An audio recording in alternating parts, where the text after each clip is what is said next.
No. Was it? Yep. Oh yeah, that's my favorite then, for sure.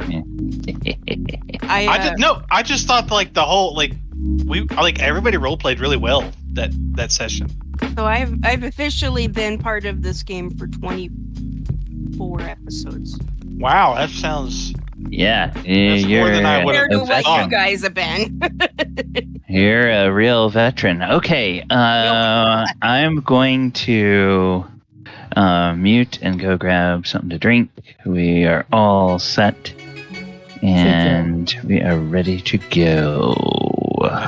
Me and Galibar joined at the same time. I think it was what? Me and Galibar joined the campaign at the same time.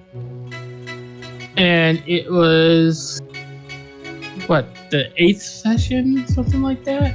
Was it really? Am I really the original? Yeah. You're the only original one left. Holy shit! Because when me and Galibar joined, it was you, the Catoir, Ash, and Gonti.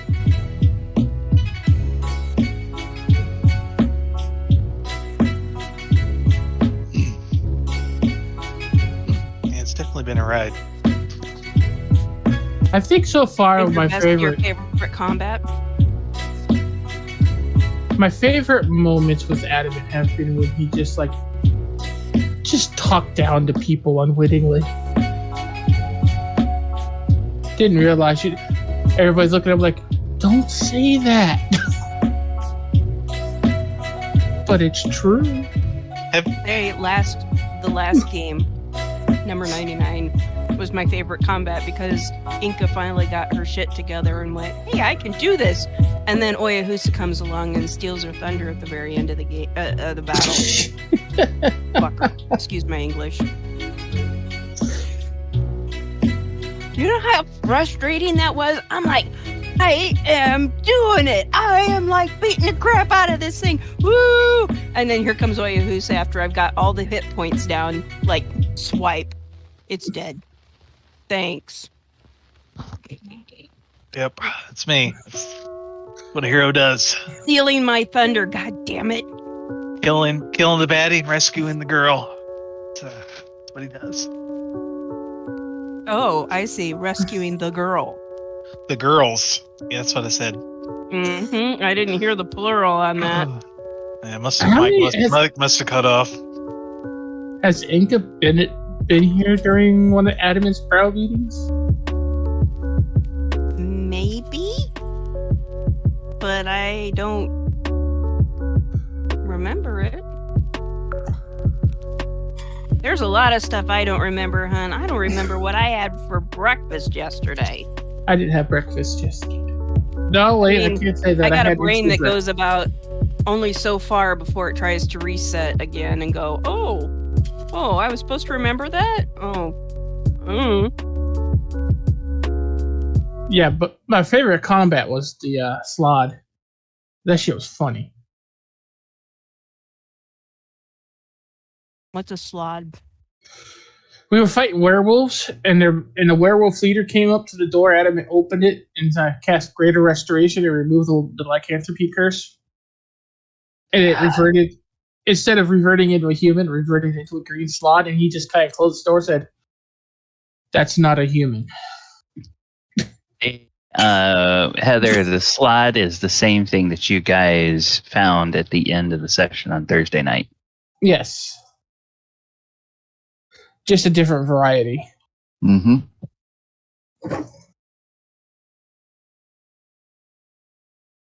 Yeah, the green slot is... that, so I apologize.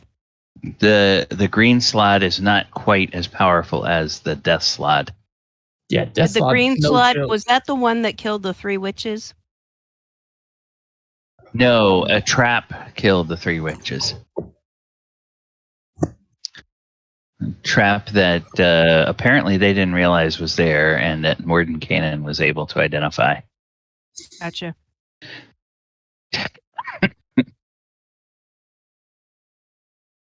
This trip through Curse of Strahd has just been thrown completely out of whack. The fact that now the party has 3 of the members of the Circle of 8 tagging along with them. Is that part of the Curse of Strahd? Well, Mordenkainen is actually written into the plot of Curse of Strahd, yes. And then because of my storyline, and the lore surrounding the Circle of 8, I just basically picked pieces of that lore of the Circle of 8 that I wanted to, changed a little bit of one timeline in there, and after their betrayal, said that nobody had been able to find the remains of Adaluk and Tensor, and that's because they had clones that were safe and sound in the Amber Temple. That's why nobody could find them. Okay. And now that but the thing of it is, though, is I'm kind of feeling a little, you've got these very, very powerful wizards and people, and we're kind of like just average everyday Joe players. We're like, okay, you go do that. All right. Okay, fine, great. Thanks. Yeah, but some of them we'll just be waiting for you guys to finish. Yeah, there's a reason they are in there, and you started to get a little sense of that in the last session when they were like, well, yeah, what happens if we kill Strahd and then this place, this Amber Temple, along with the rest of Barovia, just becomes part of a natural plane? We've already seen that this place is breached. What happens when adventurers start poking around in here on a regular basis? We got to do something about this. So there's something that, their presence is tied in with that more so than what you guys are doing. But you're going to find out in the next session or two. Because I was just what they're up to. Well, we're a little outnumbered here, and not outnumbered, but kind of outclassed. And so it's like, okay, guys, well, we're just going to go sit over here while you guys have fun. You go for it. except the rest of the party. They don't want to play it that way. They want to be like, don't do this for us. Well, yeah. I mean, to me, it's kind of like it's that attitude of, well, okay then. You guys do that. That's great. We prefer to do it, but hey, you guys can do it quicker. Go for it. And then we can get back to looking for Strahd. No, I'm just kidding. Yeah. It's just kind of was like my poor druid is just sitting there going, huh. The guy I ran around with was Mordenkainen. Yeah. Didn't even bother to tell you. No. He's still a little peeved about that. Oh, I'm sure he is. Druids, they happen to sometimes, hang on to these frustrations. Yep. Anyway, enough about Thursday's game. No, not enough about Thursday's game. You need to talk to my little bell. She'll be very upset. I need to talk to your little bell. Okay. My little precious bell. Uh-huh. Mm. Precious. Yeah. Yeah, precious. She's a little shit. Yeah. Precious, like, yeah, no.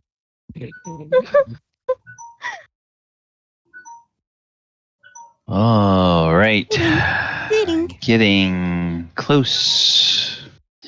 And it looks like we have just about... What the hell is that noise? Whose alarm is going off? It's my wife. She's getting it now. Let's pull the pizza out the oven. Ah. See.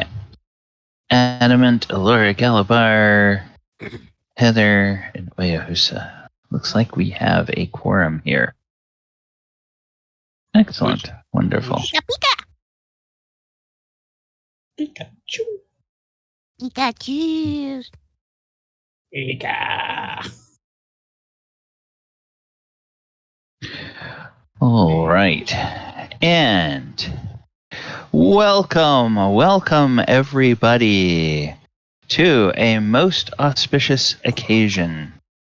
In the course of long-running D&D campaigns, there are a few milestones that you like to celebrate and tells you that the story is going pretty well.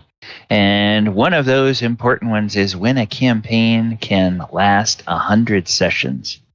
And as of today, ladies and gentlemen, today marks session 100 of the Walker of Waterdeep. 100 times we have gathered here to tell this story of a group of adventurers from Waterdeep working for a planeswalker that have now found themselves skipping across several dimensions and into several different planes, trying to find out who and what is behind an existential threat to the multiverse.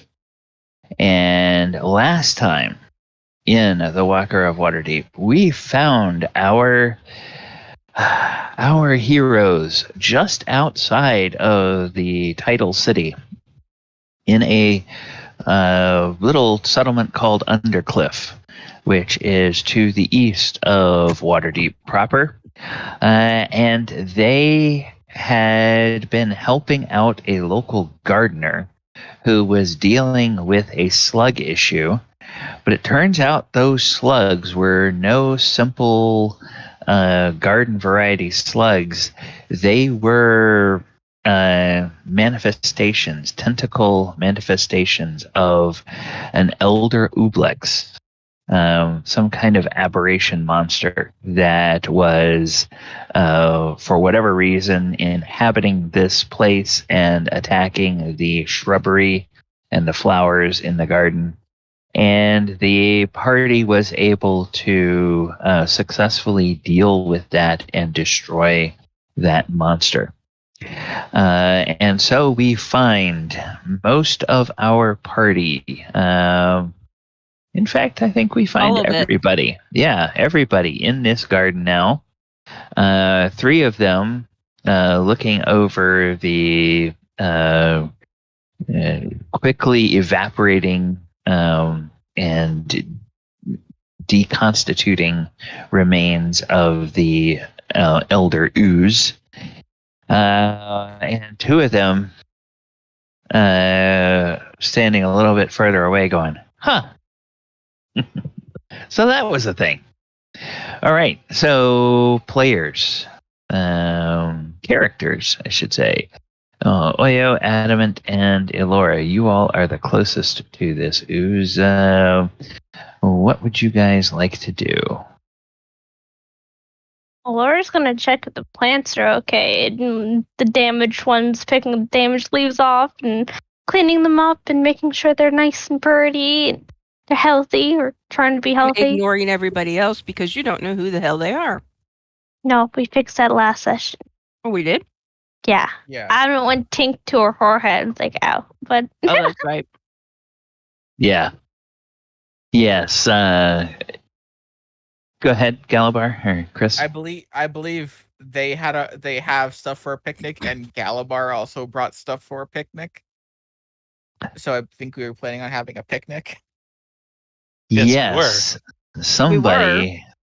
Yeah, I think Enka. I think Enka was actually trying to. Someone kept walking away.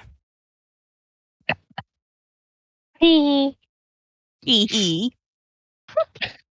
Well, Elora, go ahead and make me a nature check as you're looking at these plants. You're lucky I didn't burn the whole damn thing down. That's just mean. Because I care that much about you. Okay. Yeah, I mean, Yeah, you're still feeling some of the effects. Your memory is back, but you're still a little rattled by what happened to you in the fight with that ooze. So, yeah, you're not as sharp as usual, but surprisingly enough, the damage to the plants seems to be no more damage than they would suffer if they had actually been being nibbled on by real slugs. It's a bit of a mystery why this ooze was here. Anybody want to do any kind of other checks to see if they can figure out why this ooze was here? Nope. Nature check. Okay. You can try a nature check. I mean, is Religion? there any other check I could make, or is it just nature checks? Oh, there. I mean, you tell me what. There was an aberration monster here in this garden. What kind of check would Galibar think might help him figure out what was going on? Well, it's Nope. oozes aren't exactly his. He surely just picked nature. So Okay. 8. Yeah, no. Yeah. Who would like to do a survival check, maybe? Okay.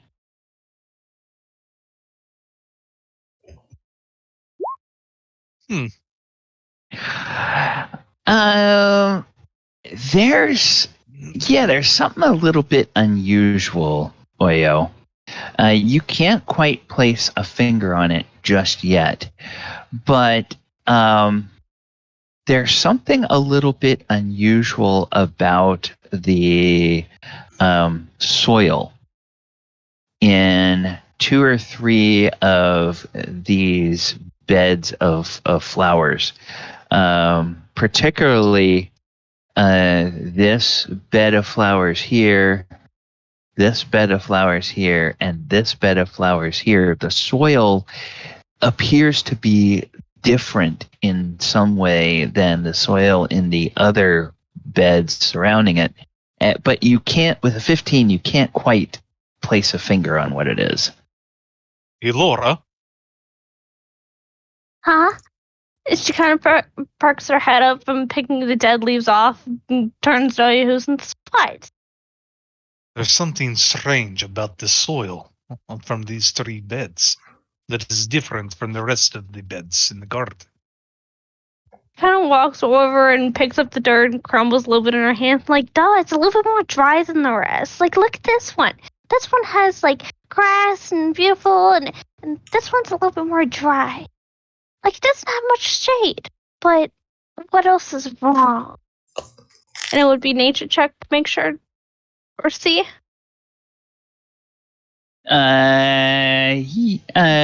Yeah. Well, now that somebody has pointed out to you, you can take another nature check with advantage. Or I was going to say insight because now I know exactly what I'm looking at. But Insight is more reading people. What about just using her existing roll and then giving her the 20 because I assisted or something, or does she have to reroll? I think because she is enough time has passed. I think it would be a different roll. Oh, 24. 24. Yeah. Yeah. The soil in those 3 beds. It's definitely not from around here. It is not from around here at all. And so you are looking around and you see that kind of over there, the gardener pokes his head out of the house and he begins coming out. He walks up to Galibar and he says, "Oh, thank you. You destroyed it." Oh, what was that thing? It was some kind of ooze, really strong one at that. An ooze. Oh, I've heard of those, but generally only in stories that you hear Volo or some of the other performers telling over at the Yawning Portal. Never thought I would see one myself, let alone in my own garden. I have no idea why it would be here. The more I believe that over there they're trying to figure it out. I'm not Oh, doing okay. I'm not the gardener. Well. Thank you very much, sir. That axe certainly looks very handy for dealing with monsters like this. I appreciate you being here. And then he begins coming over, and he's sort of looking at the plants as he comes, and he says, oh, Mistress, talking to Elora. Oh dear. What was that thing? Your friend over there says it's some kind of ooze. But why do you think it was here? Laura's eyes are really frilled and kind of like narrowed, kind of angry looking. She turns to the person and says, "Where did you get this dirt? This dirt doesn't belong here. This isn't dirt from Undercliff." And he says, no, you're right. You're right. Well, there was and he looks at Elora obviously has drow influence. He says, well, I have a friend who's in the city, and he managed to get a consignment of soil that was originally supposed to go to Baldur's Gate, but the ship it was on had some trouble and had to put into port here, and the captain apparently needed to make some repairs and had to sell off some of his cargo. Well, apparently, long story short, this captain is apparently a friend of the ambassador from Luskan, Jarlaxle Baenray, whom I believe shares some heritage with you. And from what I understand, this soil was used in the Queen's Gardens in one of the capital cities in the Underdark. And it was supposed to be very, very fertile soil. Do you think that that's what attracted that monster? He kind of stands up straight, kind of annoyed looking as she pokes him in his chest and says, "I know you don't know any better, but let me tell you, you do not want anything to do with the Underdark. Yes, it's very rich in ingredients, things like that, but do you know what makes it so rich and good for plants? Death. Very much a lot of death, blood, and destruction. And you do not want this up here because it summons and creates and brings out these nasty creatures." And the guy is just, the more you talk, the guy is just visibly trembling. He seems absolutely terrified. He says, oh, what am I going to do? Oh, how am I going to, what can be done, mistress? Oh. And he's truly quivering now with fear. Turns back to the plants and crouches down and picks up a little bit more soil, running it through, and says, I can try and purify the dirt, but do your research before you do pick up dirt from anywhere. Who knows, it might be a demon from, like, hell trying to... Well, Underdark is hell, kind of. She kind of, like, mumbles on herself. Demon! Oh, heaven save us. He looks over at Oyohusa, and then he turns and looks at Adamant, and he says, "Oh, I'm so sorry I've caused you this trouble, but thank you all very much. Thank you. It would have eaten me for sure." Don't worry about it. It's okay. Sometimes you have to get your hands dirty. Well, yes. I, as a gardener, I usually appreciate getting my hands dirty with good soil. But mistress, I will be very careful in the future. I thought I was so lucky when I got what was supposed to be royal soil from the Underdark at such a cheap price, but perhaps what they say is true. You get what you pay for. Laura kind of takes a deep breath in, and she kind of looks back to Enka. She can see her in view and says, well, today might be just your lucky day indeed.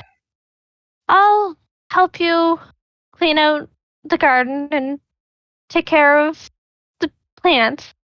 And from now on, whenever I am near, or my friend Enka, you can come see us and I can see the dirt, if it's good quality or not, to put anywhere. Because we are currently looking for a little vacation house up in Undercliff. Oh, a vacation house. Oh, well, I will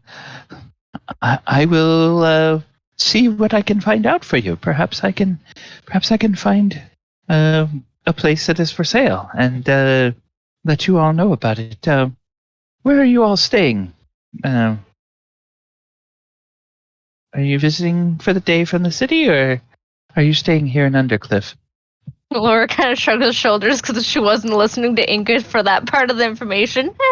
Enka should know. We are here for the day. We are on a bit of a day out, as some would say, and we are about to have a picnic here soon, and it is true we are here looking for some property that the ladies might have their eye on finding their own little getaway, if you know what I mean, from the city. And he nods and he says, "Yes, sir. Yes, Governor. I will keep my eyes peeled, and I will let you know. Just when you can, give me word of where I can send any message, and I will be sure to alert you if I hear of anything." We're staying at the bed and breakfast down the way. Oh, okay, lovely, wonderful. Well, that should be easy enough. I will. The mistress who runs the place, she's a very fine lady, and she, if you just between you and me, she seems to worry that her basement is haunted, but I've never seen or heard any evidence of that. I think maybe she's a little touched. But then again, I did just have a horrible ooze monster in my garden, so maybe she's onto something. I don't know. And he says, "Well, I'll let you all get to your picnic." And he bows and scrapes a little bit to you all as he gets ready. Whoops! Bows and scrapes a little bit to you all as he gets ready to go. And he gradually returns back towards his house. Oyo walks up to Elora and he kind of like looks her over. Are you all right? At the moment, Oyo walks over to Elora, and her hands are kind of like rubbing on her eyebrows, kind of like, it's like, and I don't have enough time to purify the soil or anything, and it'll take 8 hours, and I told him it'll help, but like, I don't know what to do. What needs to be done? Can he transplant the dirt?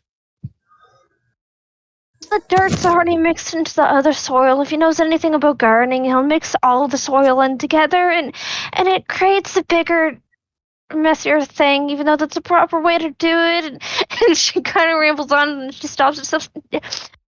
The dirt's mixed together. It'll take more than that. Yes, I'm not worried about this garden. I'm worried about you. Laura's eyebrows kind of like cock up, like, huh? Are you hurt? She kind of touches her nose again and says, "No, I'm not bleeding no more. I have a little bit of bruises and scrooges, but..." Do you still want to have that picnic that we planned? Or should we stay here and work on this garden? You think I would miss a picnic that we came all the way out here for? For a garden that I can do whenever I get back? We never have enough time to enjoy nature and have a picnic. Plus, I don't think the creature or any of its siblings or anything like that will be here for a while, smelling the death and destruction of their sister. But either way, I'm sure that you could use a bit of rest anyway, and I am hungry. Perhaps we go back to that small lake and sit under that big oak tree and have a picnic. I think it's more of something Enka was coming up with. She has a spot in mind that she wanted to go to.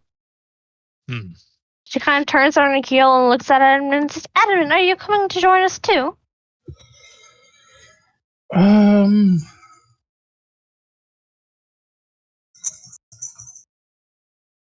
Sure. Everything all right, Adamant? Oh, I'm just thinking. Laura smiles, walks over to Adamant and like taps on his head and says, "Good, you had no other choice." As she kind of walks over, trying to go find Enka. Yeah, and as you guys approach, you see that Inka has spread the blanket and she's pulling food out of a big picnic basket. And Galibar also has a picnic basket, and he's when Enka's pulling it out, he's also pulling out. He has like full legs of mutton.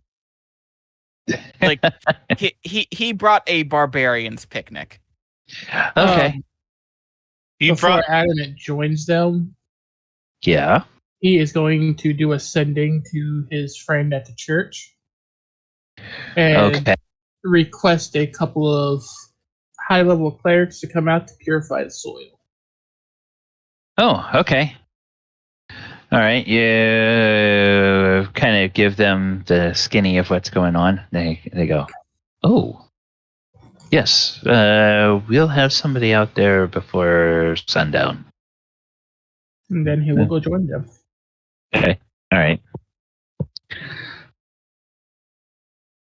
Figure Hollow should do it.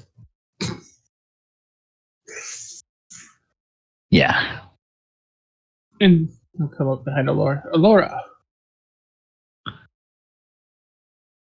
Huh? I've got She kind of just slow to the draw still, and she turns over to Adamant. I've got a couple of priests that are going to come out to purify the soul. But this is my job. We got accepted on this. I don't Elora, want to trouble anyone else on this matter. Plus, who knows? They might be at the same intelligence level as the queens and gardeners. they're just going to come out and cast spells to purify the soul. Well, within a priest's capabilities, and then you can do what you need. Yeah, Elora, as you think about it, you realize that there are limitations to what clerics can do. Their purification will basically sterilize any of the evil elements that are in the soil, but it won't enrich the soil the way a druid can. So what they're going to do is they're going to kind of put a band-aid on it. And if the gardener's a good gardener, he could survive with that band-aid and, eventually get the garden going well. If you do the same kind of thing here that you did in Kamigawa, then obviously that would be far and above anything that a normal gardener or any cleric would be able to do in terms of enriching the soil and promoting growth. After thinking for a bit, she kind of sighs and says, I guess you're right. I'm just being over dramatic. She kind of rubs her forehead and says, it still hurts a bit. But don't tell Oyo. He'll throw a fit. Yeah, allow me. Now look, Adamant's going to reach out, rest a hand on her shoulder, and going to do... It doesn't hurt on my shoulder. She kind of puts his hand on his forehead. Oh, okay, and you get 20 hit points back. God, that is terrible. How'd you get 20 out of 7? 13 and 7. 13 and 7. That's a 4th level cure wounds. Yeah. So you're now to 57 of 68. Wait, Inka, we're having a picnic here where we Why just not? fought a I gigantic. got everything laid out. I don't feel like going elsewhere. Cranky. And one for Enka. Oh, it is size. 25 healing for Enka. Disappointedly. I look up at him and go, don't start. I had that thing, and you just came in and stole my thunder. I was concerned for you both. Laura kind of raises her fingers and says, I hope to, kind of, a little bit. A little bit. She kind of sneaks and steals like a macaroon.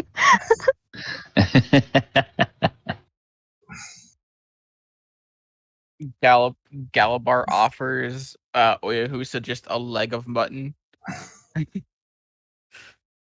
Galibar, I do not want an entire leg of mutton. Thank you, though. But that's all I brought.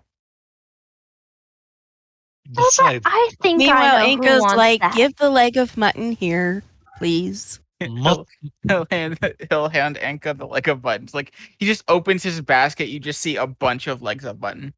And Inka lays out basically a towel or a napkin or something like that, and immediately pulls out her like small dagger and begins carving it off into pieces, and puts a couple of chunks on a plate and hands it to Oyohusa and goes, "Here."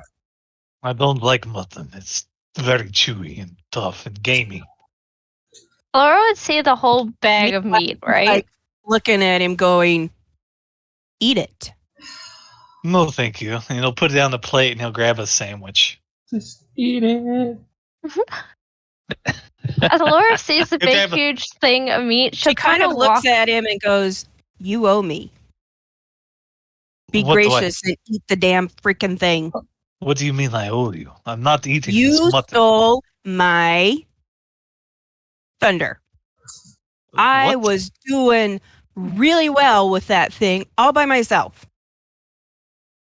And then What? you come in one slash after I've already done all the hard work." Enka. What? I'm supposed What? to just sit by and let. Well, you Something could have happened? just watched and enjoyed the show. I don't think it's fair to accuse of stealing a sound, Enka. We're a team, are we not? What if I had waited, like you say, and something bad Well, happened? you could have just sat there and watched. And watched what? If one of you died? Do I look like I was ready to die? I had Elora moved away Oh, where she couldn't get hurt. and I'm like you weren't ready to die when we fought that dragon. Sure, you got to bring that up. Well, I mean, I'm not the one personally that stood in front of a dragon, but, you know, who am I to judge? Oh, we're going there, huh? Fine. As Oyo and Inka start kind of like yelling at each other, Laura kind of backs up and knocks on the house of the farmer. Chewing on that. Sorry. He will come over and say, "Oh, yes, mistress. How can I help you? Please come in." First, I wanted to ask your permission if we could have a picnic here. And I'm sorry. Oh, of course, of course. You're welcome. You are welcome to spend time in the garden. And second, I thought to fill you in. Adamant called his friends the big metal one, and he was going to get some of his cleric friends around to purify the garden for you, because we are going to be taking off shortly after our picnic to be able to do things, and I do not think that I'll have the time right now to be able to boost your growth of your plants and help the soil and everything. Oh, my lady, this is a blessed day indeed. Thank you. And he bows. He says, "Please thank your friend Adamant for me, and you are wise beyond your years. I am so grateful for your advice, and I shall make sure that I am very careful about the purchases that I make. You have done enough already, but I will be on the lookout for the priests and make sure that they know exactly which of the beds you pointed out to me that need to have the purification. Thank you, my lady. Thank you. Is there anything else I can do for you?" Laura shakes her head and she gives him like a little bow and says, I'm still sorry, but thank you. She kind of turns on her heel and walks out back to the rest of them. But before she comes back out, she's going to summon Griffin, Omega, and Vega. Hopefully a little bit more quietly. Enka. When I showed up, Elora was badly injured and bleeding, and you had taken some damage as well. I was concerned, so naturally I acted. I will not apologize for doing that. Uh-huh. Look, Yes, Adamant. What do you want? I want to point out first that he just wanted to help. And second, it is not possible to steal a sound. That's not what stealing my thunder means. It is a turn of a phrase. It is an expression. Technically, you can steal some sound if you contain it in something.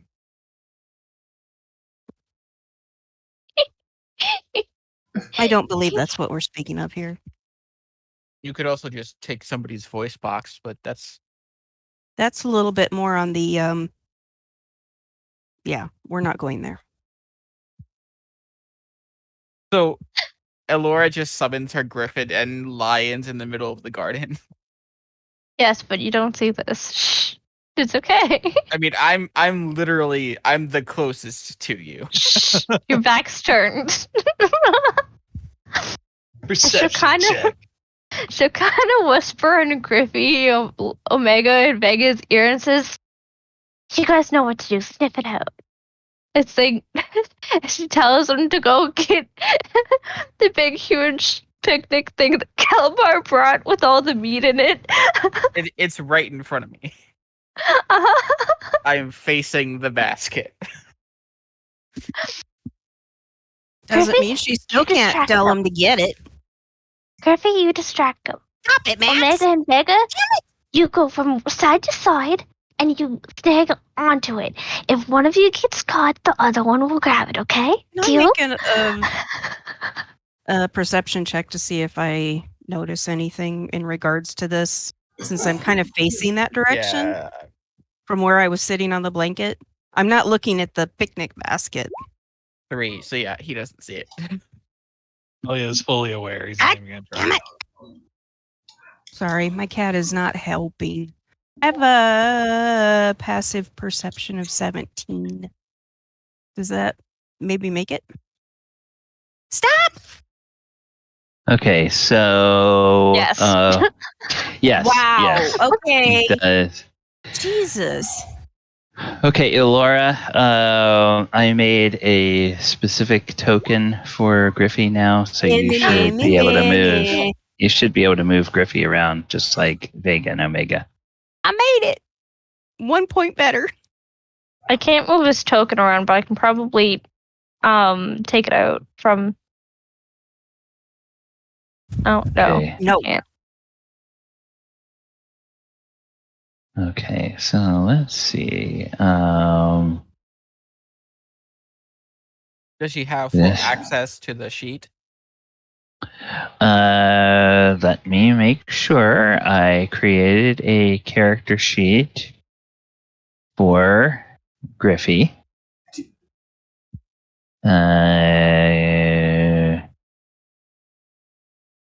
And I assigned that character sheet to can be edited and controlled by. I didn't do that. Okay. I put it in her journal, but I didn't say edited and controlled by. Now you should be able to. It's not. Yes.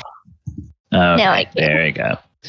All right. All right. It's just they just make it very difficult to. So, do I see them kind of sneaking up? You see them. You also see that Galibar is completely oblivious. So you see all this playing out, and you can choose to react to that however you wish. Basically, I pull the plate away from where I was holding it out for Oyohusa. I was like, fine, don't take my gesture of politeness to cut the meat off the bone for you. Since you can, I can't eat a whole leg of mutton. So she's kind of like just, and meanwhile she's kind of like picks up a piece of meat, looks at the creatures as they start to fan out, and kind of like holds it out a little bit, like kind of off to the side, and then she's waggling this piece of meat back and forth, like, She's not even looking at the critter. She's just kind of like waggle, waggle, waggle. Yeah, I see how it is. I try to help. No, you don't want my help. Mm-mm. Oyohusa hands Meanwhile, Galibar the plate of meat. She's He's still. like, "You're going to need this." No, I took the plate back. Oh, okay. And that's why I said I took the plate back. I'm like, see if I ever help you again. Basically just doing this mumble thing, like, how somebody does the whole mocking. Oh yeah. Oyohusa's fully aware of when a woman's But she pouting. takes the piece of meat off of it, off the plate, and then just kind of holds it out in a general direction to this lion without really looking in that direction, kind of like, here, kitty, kitty, kitty, kitty, while she's still going. Since she is literally holding something out to the lion, can I? Well, I'm not holding it. I'm just kind of like holding it out, like at the end of her hand, and then she's flopping the piece of meat around, like, she's being sarcastic or smart ass or something. They will see the piece of meat being thrown back and forth, and so kind of like go closer and kind of like bite the meat off of her hand, like trying to hold it still with one of his paws. As Griffin comes up behind Galibar and tries and reaches for the picnic thing, as Omega comes running down, because he also sees that Enka's waving around meat. So the plan was she was kind of like trying to do it more like, why is my yarn wet? Seriously, why is my yarn wet? How startled is Galibar? Does he? I have danger sensed. Oh. Well, there's nothing dangerous about these guys. Yeah, they're not attacking you. But suddenly a huge clawed avian foot reaches out and grabs the handles of the picnic basket, and it starts to lift up in the air, and you look and you see that foot is attached to a griffin. Oh, it's a very familiar griffin. It's Griffy. And you look around. I rolled athletics to keep my hands on this freaking basket. Oh no. Meanwhile, Enka basically takes the other piece of meat she had cut off for Oyohusa, being so polite that she is. And okay. Athletics is strength. I think what it's a reaction. So I would say you probably need an acrobatics, and it would be a contest between Griffey's athletics and your acrobatics to see if Griffey can pull the thing away before you react and grasp it. Does he lose a finger or two? That's what I want to know. 18. Yeah, Griffey pulls it up into the air, and you go to grasp at it, and he's already flying up, and those big powerful wings are. I cast Fly on myself and chase after him. Okay, all right. So yeah, basically that seems to be a great game for Griffey. He seems to enjoy. He's like, woo! I got it, neener. And screeches. Keep the meat away. All right. Yeah, screeches happily, and then the door to the cabin opens, and this person sees the griffin up there and just starts to quiver, and then looks at the lion and goes and darts back in and slams the door, and you hear a lock and a bar and a chain and another bar and another chain. I grab the other piece of meat after I've easily let go of the piece of meat when Vega goes to take it from her hand. And then she holds out the other slab of meat that she was waggling back and forth. Or not. She waggles it back and forth to the other one. Okay. And Omega comes over kitty. And takes it. It's pet time. Yeah. Laura still kind of peeks out from the bushes and says, I took care of that tension. Galibar's running around happy with Griffey, and Enka is distracted by Vega and Omega. No more yelling. Finally, some peace. And what are Oyohusa and Adamant doing in the midst of all of this?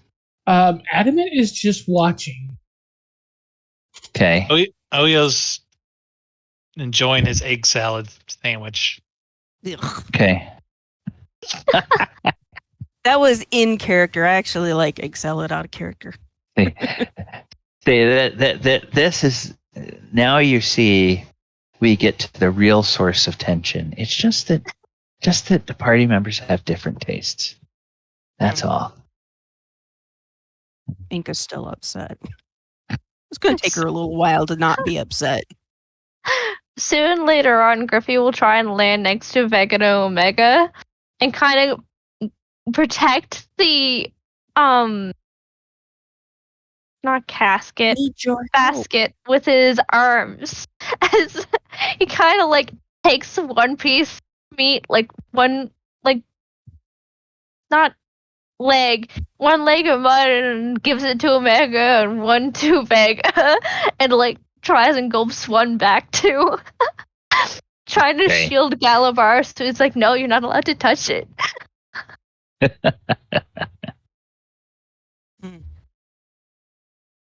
All right. Galibar's lunch got debunked. What is it? What's the atmosphere like here in the garden? I mean, It's typical day. Let's say it was springtime when you guys left. It's in the autumn now. mhm. So leaves are starting to turn, and Leaves are starting to turn. some of the beds are probably getting to be empty where, they go out and they're harvesting stuff as it ripens. Well, actually, this gardener, it looks like he's very seasonal. Everything that you see here, because Enka, while Enka is not a druid, and while Galibar is not a druid, both Enka and Galibar have a keen sense of sort of the natural cycle, and Oyohusa is very observant, but he doesn't necessarily pay attention to, seasonal differences in flowering plants and things the way that the others might. Being a gardener, you basically would have, once you have your, what the hell is it? You've got your, your crops that you raise during the summer, and then about really late summer, you plant things like spinach leaves and or you plant spinach and you plant lettuce again and you plant peas again and Brussels sprouts, those kind of things, artichokes, and those are starting to come up and be healthy plants by the time you're harvesting things like cabbages and stuff like that.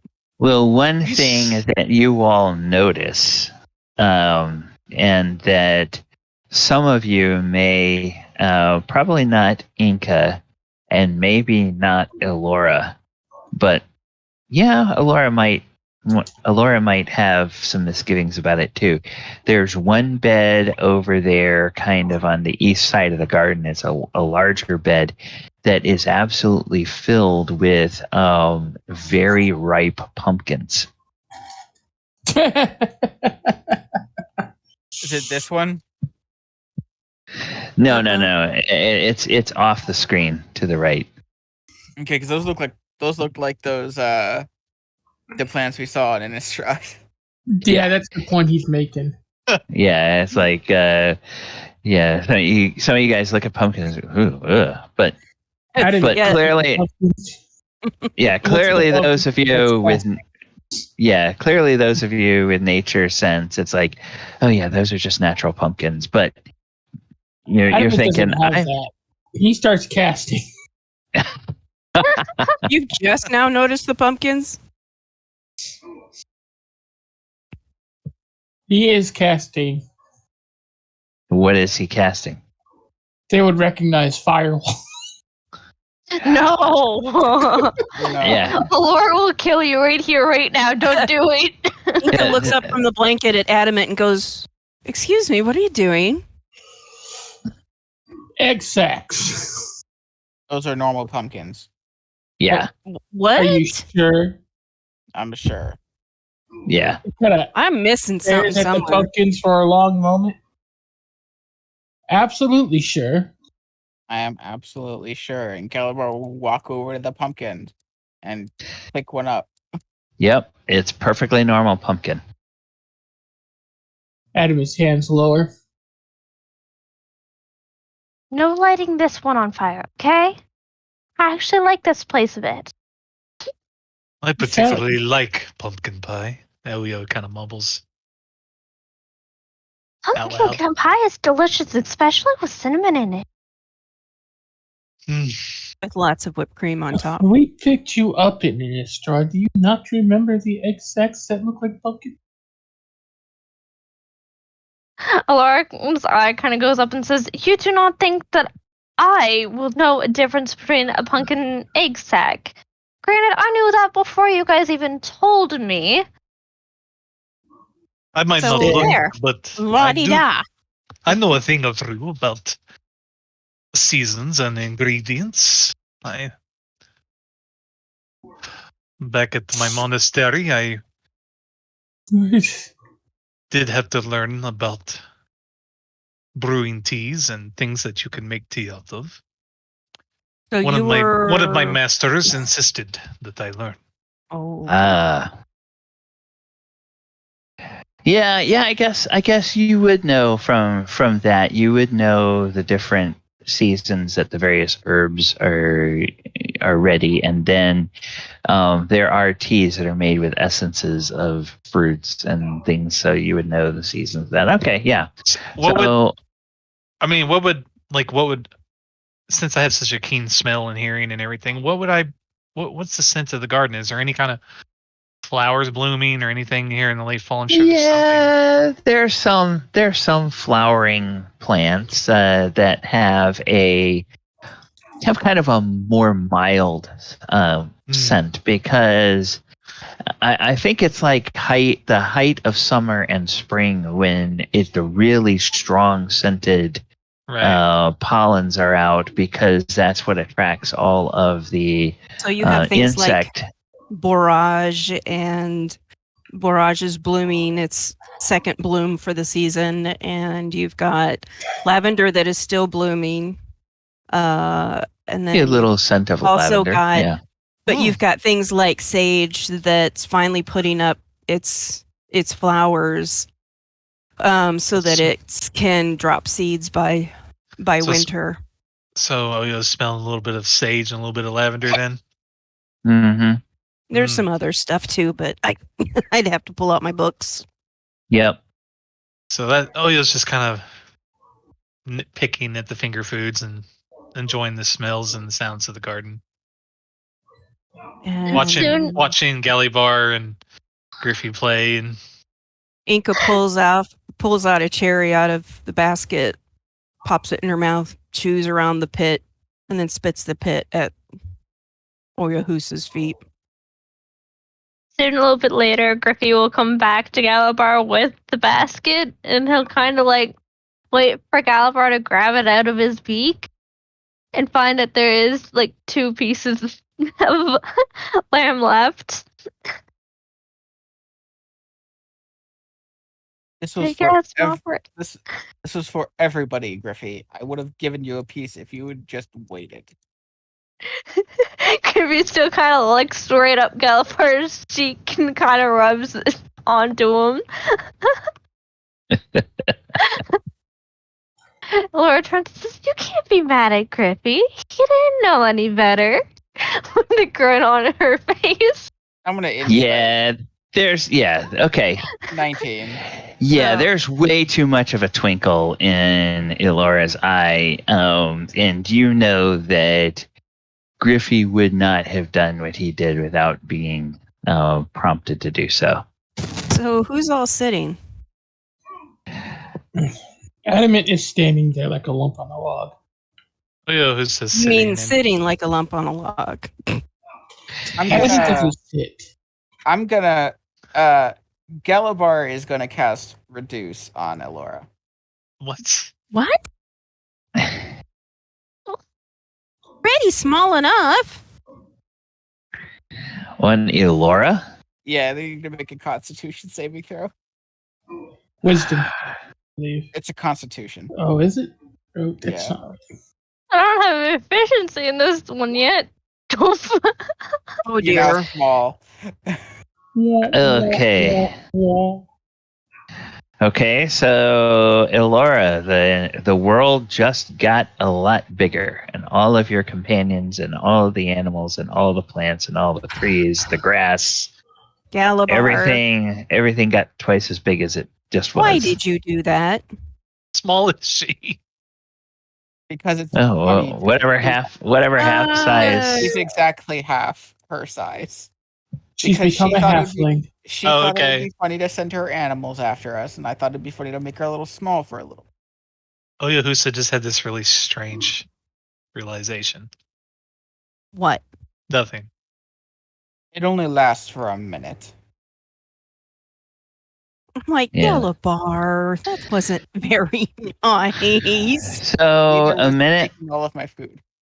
Oh, for heaven's sakes. If you're that picky about your food, I'm sure we can find you some nice cuts of meat in town. I think she would be like 2'6". Yeah, she'd be Yeah. about the size of a gnome or a halfling. So a minute later, Elora returns to her normal size, unless there's something she wants to do while she's small. Oh yeah, she would want to jump in that basket. Use it as a bed. Well, there's meat Okay. still in it. Meat? No, There's still 2 pieces of meat in it, you said. no. Well, After Yeah. we do have the other picnic basket. We do Yeah, have the she other could- picnic basket. Yeah, she could jump into Enka's picnic basket.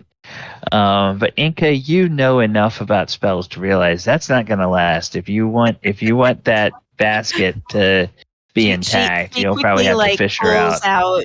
Elora and goes, no. When you grow large again, you're going to wreck the basket, and we have to return this, remember? Would Elora's voice change because she's a lot smaller now? I am gonna say that it doesn't have to, but if you want it to change, I'll let it. Elora's Yeah. voice will go a little bit more high pitched and says, "You're up to do something again." Oyohusa has this just strange look on his face. He's just staring at Elora.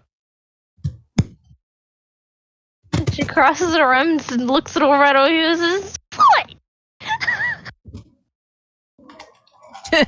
Yeah, Enka looks over at Oyohusa and goes, what? Did you just have a brainstorm? He turns his head to the side. No, it's nothing. And he just pets Omega because Omega's just sitting Is he next to him. blushing? No. Omega would be laying down right next to Oyohusa, trying to shove his head into Oyo's lap. Yeah. Meanwhile, Enka picks up part of the leg that she had gotten from Oyohusa, or that had been offered to Oyohusa originally, and slides off a chunk, slices off a bit of a chunk, and then literally throws it at Oyohusa in hopes that it lands on him so that Omega can sit there and lick him. Omega would probably catch it midair while it was getting thrown to Oyohusa, and just Probably. see his jaw snap right in front of Oyo's face. I'm like, Yeah. this is fun. Cut off another piece, I hand it to Vega. Cut off another piece, throw it towards Oyohusa. Stop throwing Okay. meat at me. Griffin would get a little bit jealous Oh. and try and rip the bone from your hands. Yeah. Griffey comes over and kind of I hand snaps the at bone to the Griffey. thumb. Okay. He flies up and he starts to try to perch in the tree there, and realizes the tree is not big enough to support him. So then he, goes over and gets on the ground. All right. So for I Well, think that Galibar has cast a spell, and I don't think Enka has cast a spell, No. and I don't know that anybody else has either.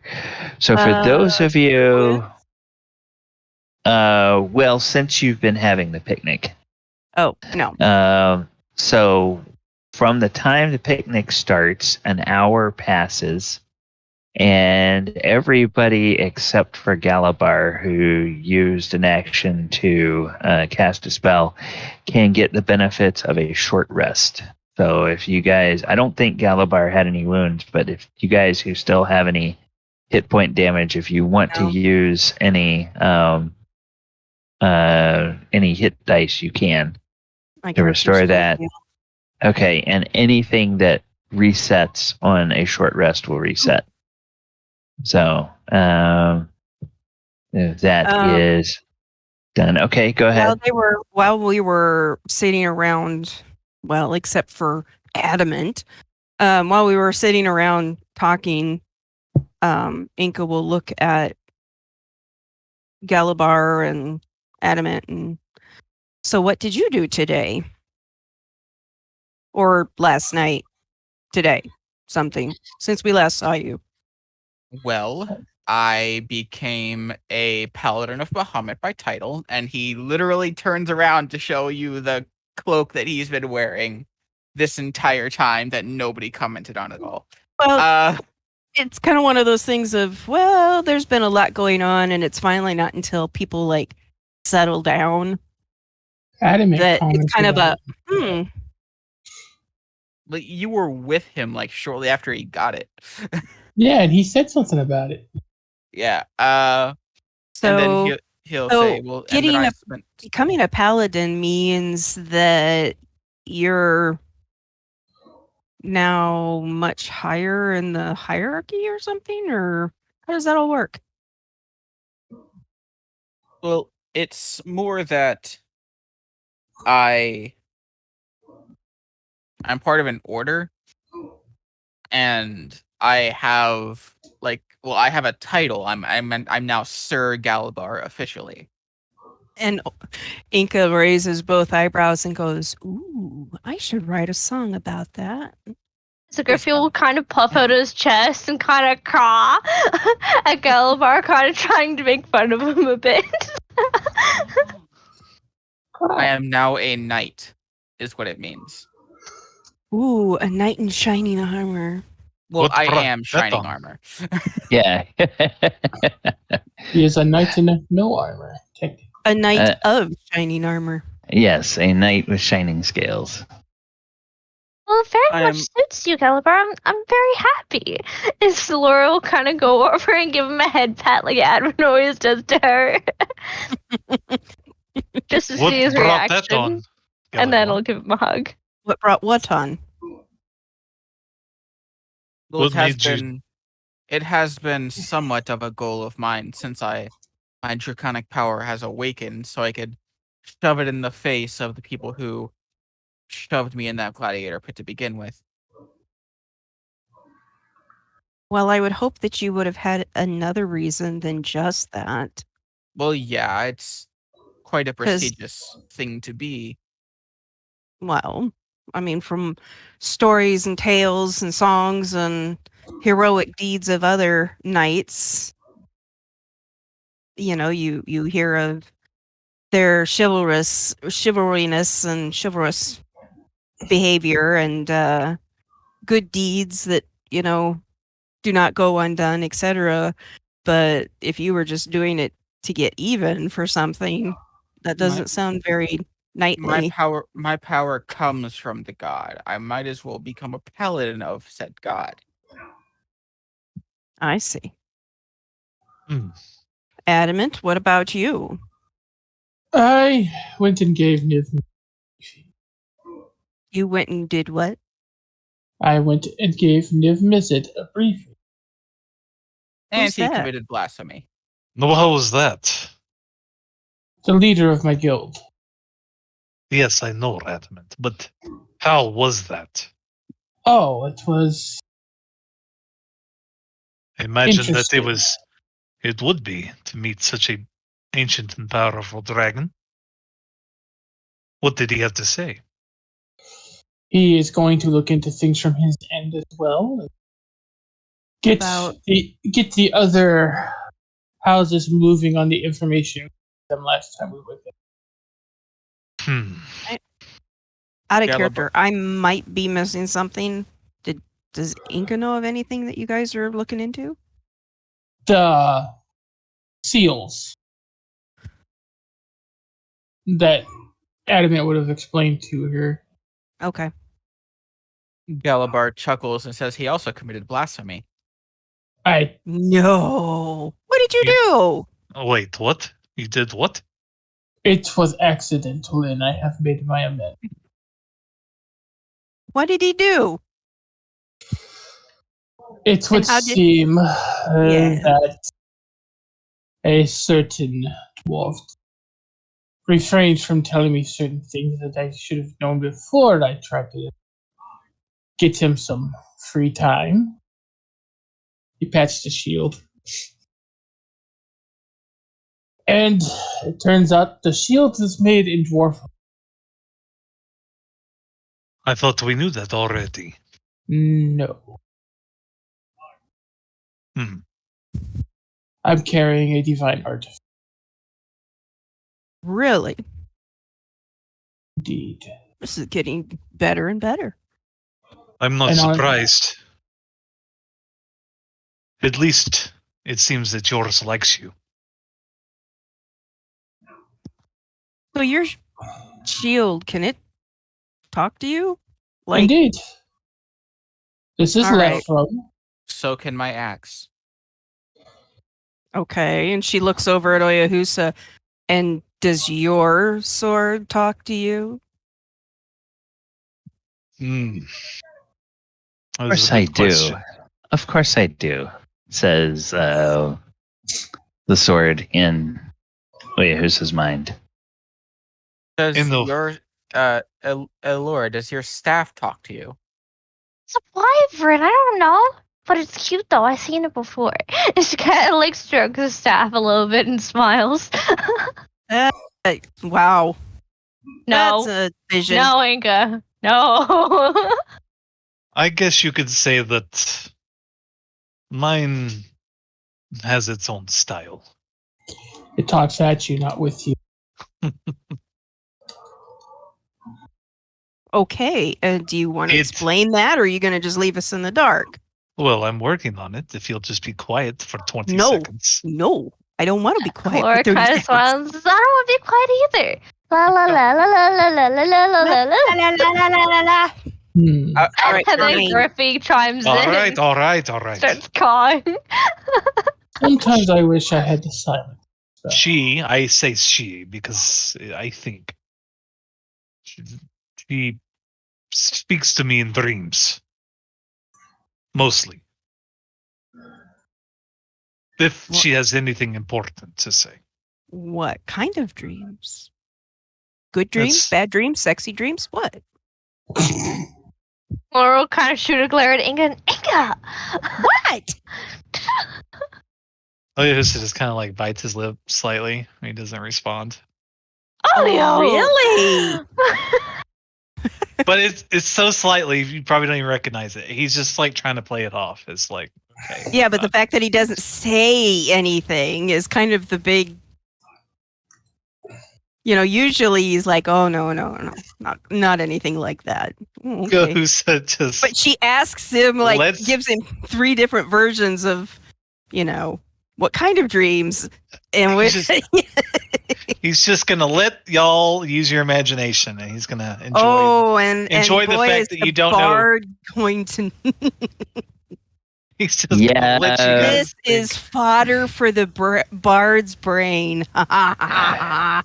Okay, Enka, are you trying to hide your thoughts by keeping your features disciplined, or What? is your No, smile? she's just like she gets Okay. this big, slow smile on her face. Then Oyo, go ahead and make me an insight check. Oh, I thought you were gonna make me do a deception check. Okay, No, insight. no. All right, insight. Well, how could I go wrong? Okay, yeah, you realize from the way Inka is smiling, Got a bit of a you smarmy smile. you realize, okay, she's already threatened to write a song about Galibar.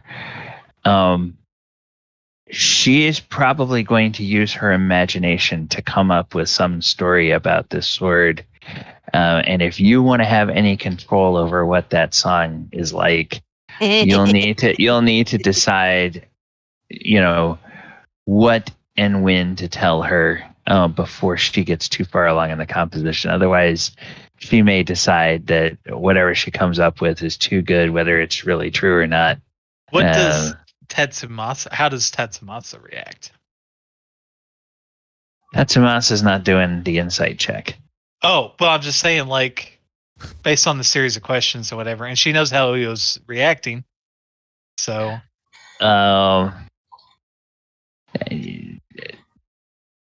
the sword is strangely non-responsive. well, there you go. Doesn't Same way appear with Oyo. to doesn't appear to have any opinion on this line of questioning at all.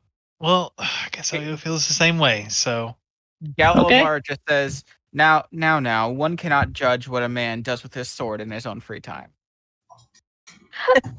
Elora's face the will bard go goes- bright red.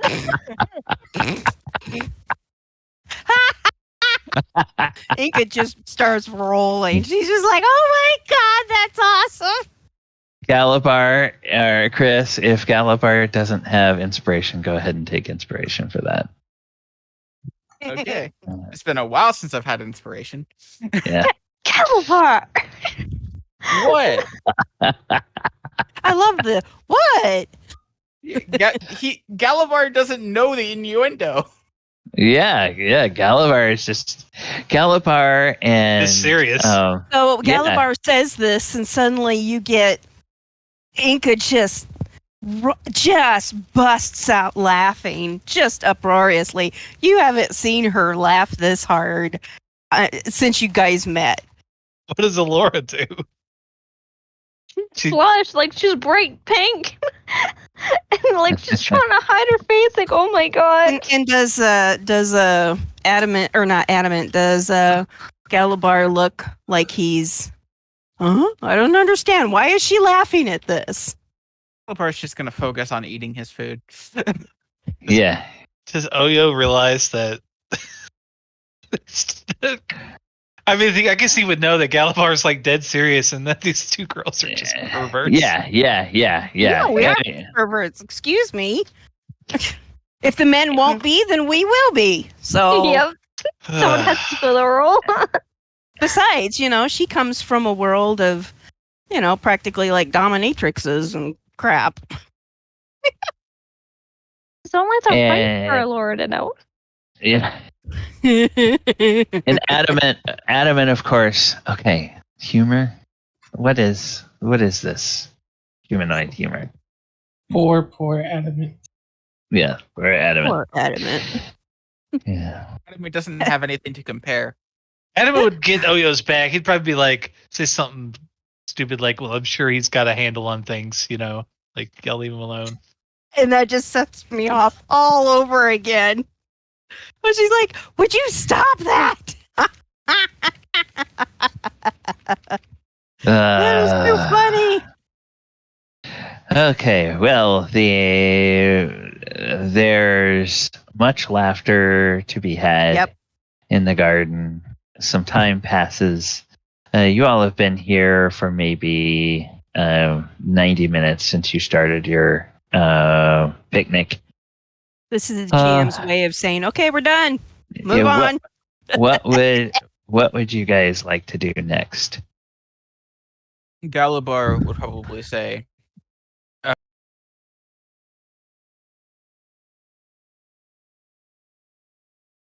"You guys would, I do have to get be at dinner with my mother, So, is there anything else you guys would like me to do before I leave? Ooh, dinner with his mother.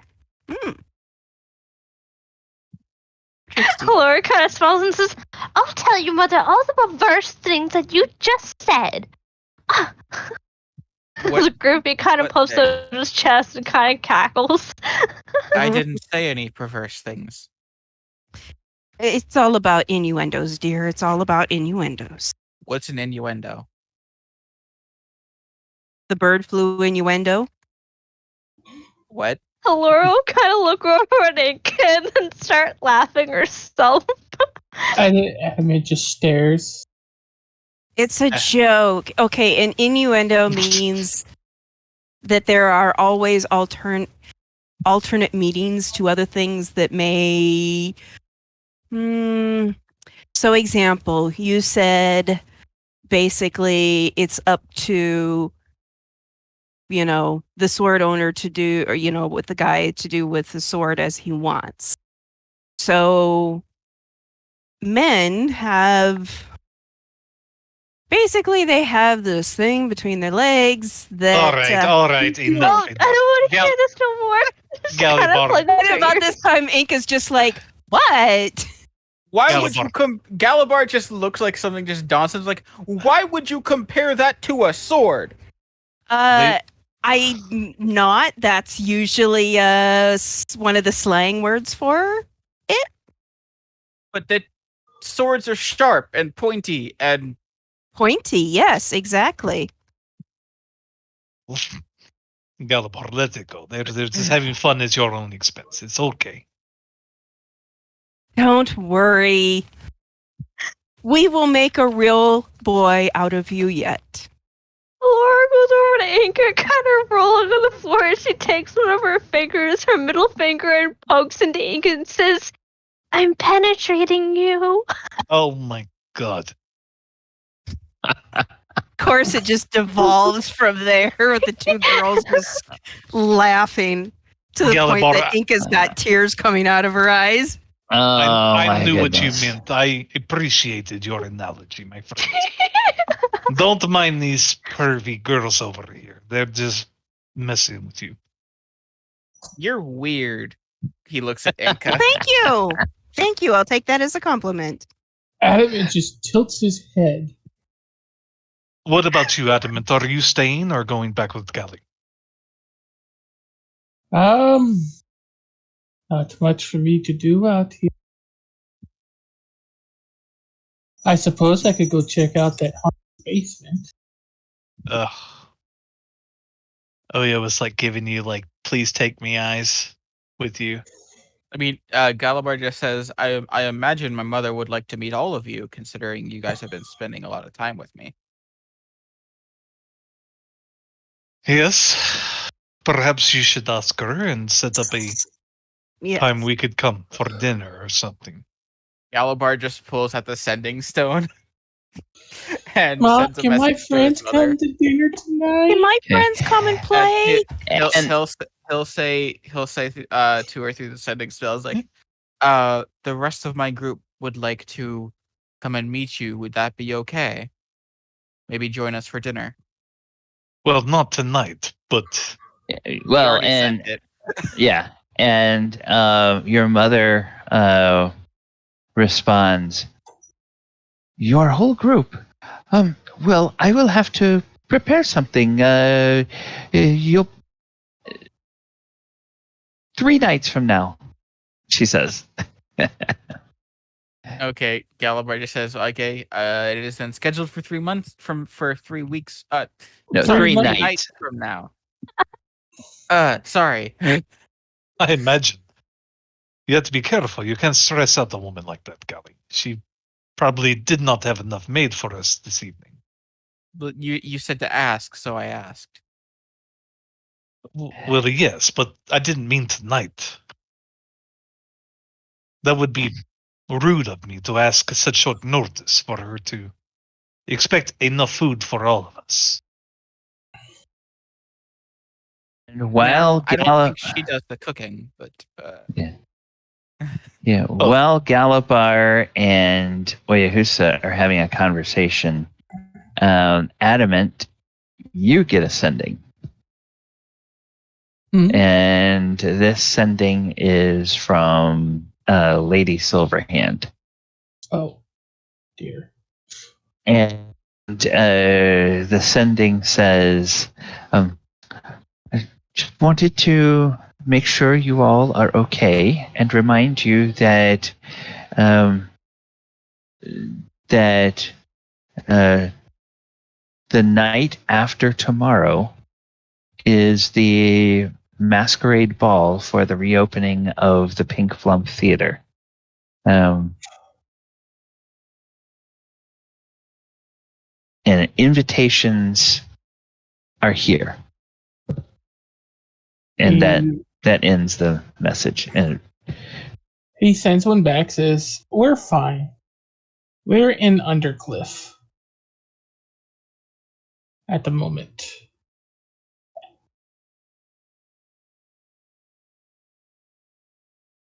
Night after tomorrow, wouldn't that be the same day that we go visit Galibar's mom? no, The night Or is it after the day that before? is the dinner at her place would be the night after that. Okay. I just got the sending from Lady Silverhand.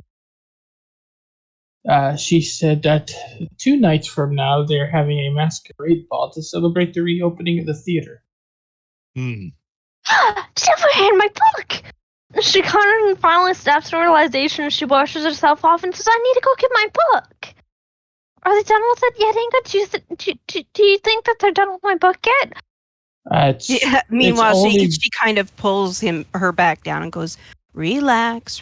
They won't let anything happen to your book, and don't rush them. Speaking of Russian, you only have 2 days to get ready for a ball. Plenty of dresses because of the queen. So thank you very much. And she kind of was going to reach for her bag and says, no, I won't give you the benefit. I don't go to such thing. Well, of course you have to come. But we are not. We could all go as a group. We could all go as a group. I believe we are now heroes of Waterdeep. You do not get the option to turn an invitation like this down. But I don't. But you can just pretend to be a suit of armor when you get there. We can add a little bit to you just to make it more realistic, you know. Perhaps we could. I don't know how do you say. Give you a new look, Adamant. He looks down at himself. But I don't have a choice, do I? No. As diplomats, I'm afraid not. We must make an appearance. And Mr. GM, through all of her travels, would Tamayo have gone to any type of big ball or party like this, or was she more of a we'll entertain the masses and get stories and do other stuff? Oh, she would hobnob with every level of society. She would be just as comfortable having tea with a reigning monarch in the throne room of their palace as she would be talking with village farmers. At a I'm just tavern. trying to think if Enka had ever been to a masquerade ball before. You've heard about them, and let's say call high or low. Low. Okay, yeah. You heard Tamayo talk about 3 different masquerade balls she's been to, and you actually got dragged to one yourself. And you weren't quite sure what to expect, and so you sort of let Tamayo do all the preparations for that. And in the end, it was basically getting you in some fancy clothes and doing some floral arrangements around your horns. And then one of those little masks that only covers your eyes that you hold on a little stick and put over your face, and that was basically your costume. So it was more ball and less masquerade. So suddenly, Oyohusa has been to a lot of dances and balls. Okay. I would say. so Inka's eyes, as she's sitting there thinking about stuff in the past and the one that she's gone to, her eyes kind of light up and goes, "We could all go as a group. However, and I think I've got maybe an idea of something that we could do as a group, not as individuals." And she turns and looks at Elora and goes, "Can you get into your bag and reach in and pull out one of the gowns that you were given by their majesties or her majesty?" Nora kind of looks into her bag and says, "I could, but he's not allowed to see any." As she kind of points to all the boys. She's I like, have an important question. "Mm, what?" Does anyone here know how to formally dance? Adamant just looks at him. Do you think I do? I would say that I've probably learned from. Oh, I think in your culture, Enka, We're more into there are country a lot dances. there's a lot of village dances. So There's yes, a lot of Yeah. barn hoe dance. well, just it's country like- dances, basically country dances, basically. rounds and Lots of It's the dance you would do to Cotton Eye Joe.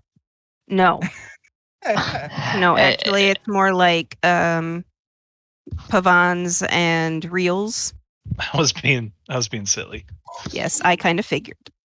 Yeah. So, traditions like dancing the maypole and some of these other types of things, that would be real big in a culture like Inca's. So there would be the majority of dances would be large groups of people dancing together in, kind of a formation. But then there would also be pairing off of, boys and girls dancing together and stuff like that. In that. So yeah, you would have experienced that. Okay. Let so me she think. kind of like, Galibar's upbringing, the orcs would have had war dances, probably. Also Would have been. been due to him being the champion of the arena. He's probably already also been to galas before.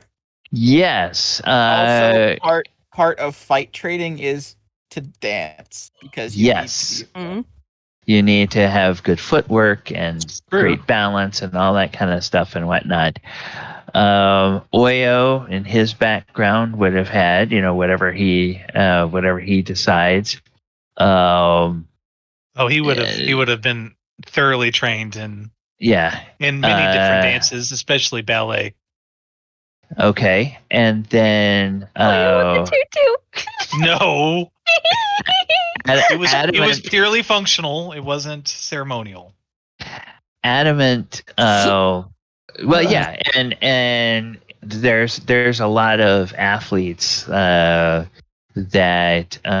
train in ballet. Like I think for those who have followed American football for a while, Chris Carter, actually after he turned pro, took some ballet lessons because he was the first guy that got that technique of basically extending his toes and getting both of his toes in bounds when he caught the ball, to make sure that he actually was ruled a good catch instead of having one foot out of bounds. So Right. and then that started a lot of other people doing the same thing. So So, but Yeah. basically, I kind of look around and I'm kind of like, fine, don't show him then. But she kind of looks at it and goes, well, we just came from a country, a land, a world, a plane, where the style of dress of the nobles and aristocrats is a much different style than what they are used to around here. So why not we could go as a group of people that have come from Kamigawa and dress up as their nobles and ladies did, but as masks. Did you ever study or see any of the masks that they had for plays or on decoration in their homes that kind of have the demon looking faces or whatnot? Did you guys ever pay attention to any of those? Who are you talking to? You guys, Can you The whole ask me- group. all of y'all. What are you asking exactly? If Basically, the suggestion is that all of you dress in the style of Kamigawa nobles, and for masquerades or for masks, you create masks in the style of like the kami or the oni or things of that nature from Kamigawa. because So, like the women can actually hide their faces behind the fans, kind of do the hee hee, shy peek out, but then you show like the eye and a little bit of the nose and like an eyebrow ridge, but then when you take the mask away or you actually take the fan away, the mask is, one of these snarling, ugly looking demons, I mean, you could, but the idea of here and that the mask should be not scary, if you know what I mean. It should be Well, more. there were many ways of doing the masks. That was just one of the more common ones you saw.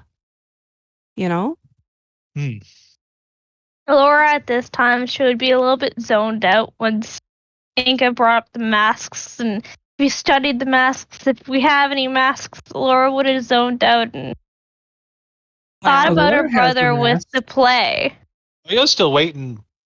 It's like The Adam is the play- only one that's answered if he's been able to dance or not. Inka said, I know how to dance. I know Same. how to do a lot of country dances, but I've at least been to at least one masquerade ball.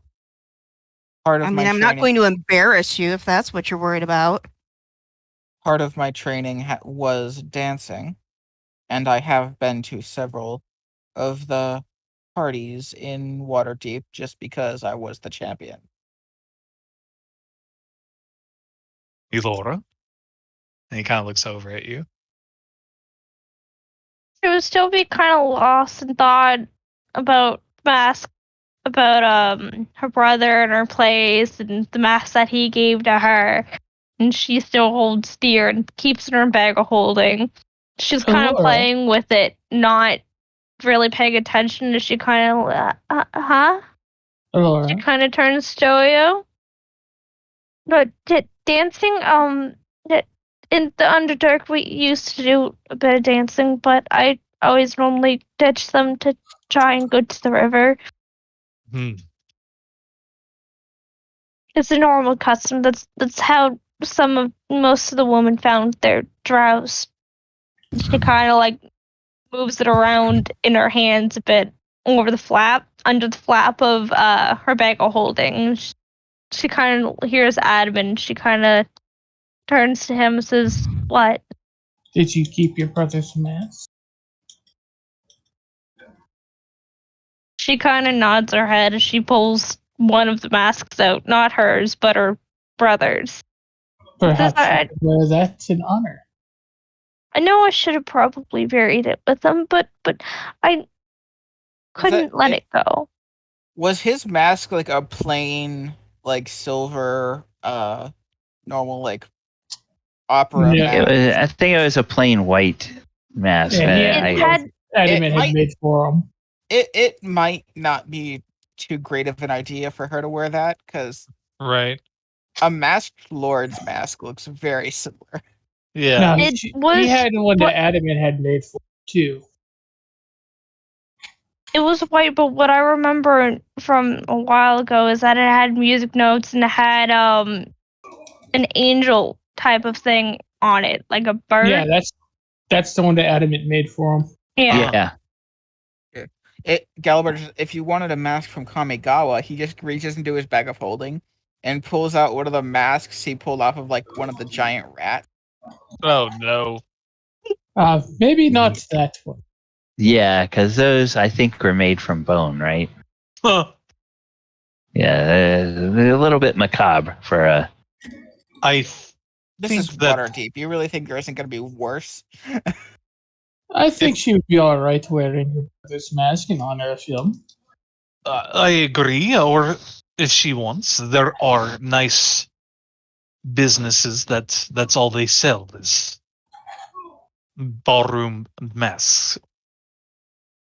Yeah, So which is, I already have a mask, and he casts disguise self, and a like a silver dragon mask appears over his face. I am a mask. I want to mention, Galibar, that you might want to be careful with doing something like that at a formal event where the masked lords are. The security will be quite tight, and they will know. They will be quite aware that someone is deliberately disguising themselves. It's a masquerade ball. Everybody there is deliberately disguising themselves.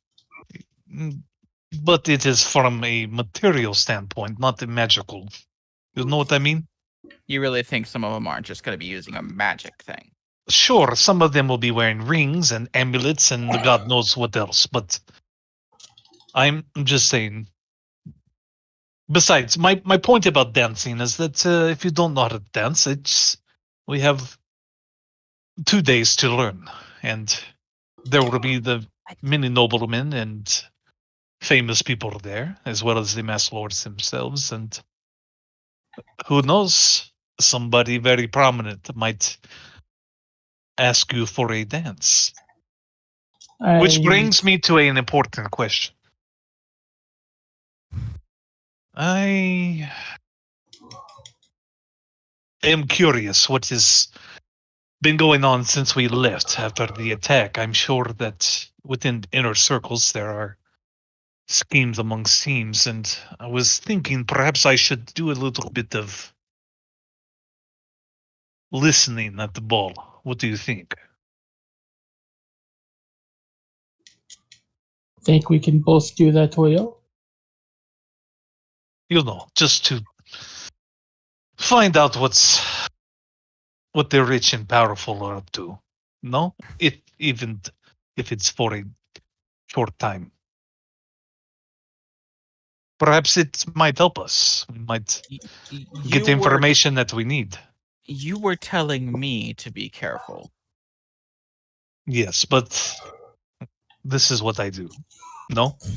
Besides, for Oyo and I, listening is just kind of second nature. I've been trained all my life to do such things. No offense, Galibar.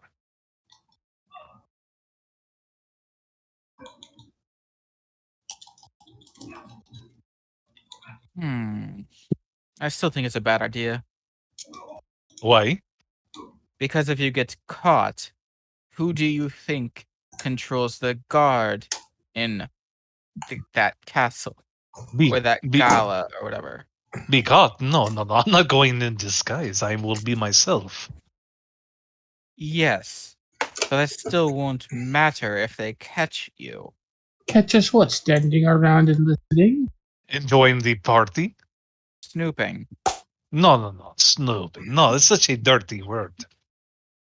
We are simply absorbing the entertainment, no?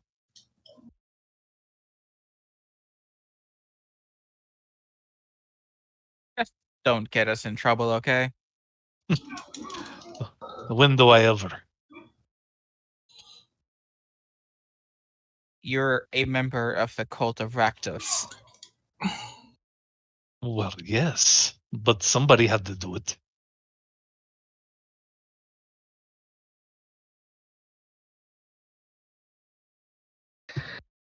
Okay, so as the conversation winds down, I think I've heard the following. I think that Galibar is going to be heading, unless there's a demand for him to do something else, is going to be heading back towards his mother's for the rest of the day.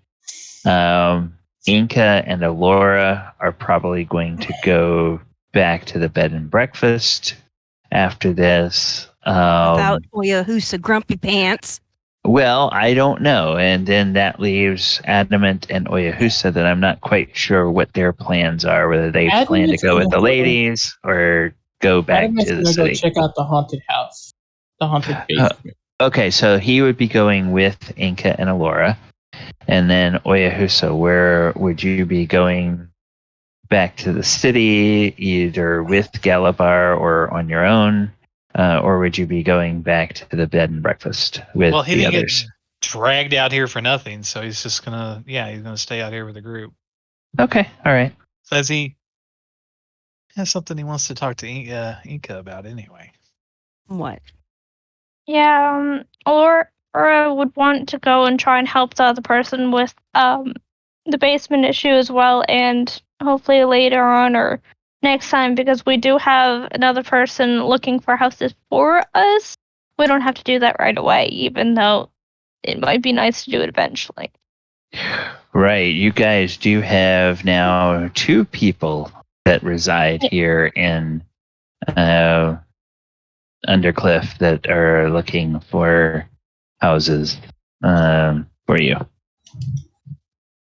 All right, so let us see here. Let us see. Let me look at. Hey, come on.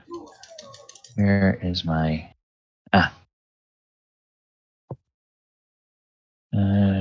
What in the heck is going on here? This is going on here. Ah, wonderful. Wonderful. All right. Let me get Oyohusa's token over here, and I'll get Adamant's token over here. Anything you guys want to say to Galibar before the party splits up? Be safe. Okay. Don't get into too much trouble. Give your mother a kiss for us. Indeed. Thank her for her extended hospitality, and I tell her I much look forward to meeting her. Okay, and he'll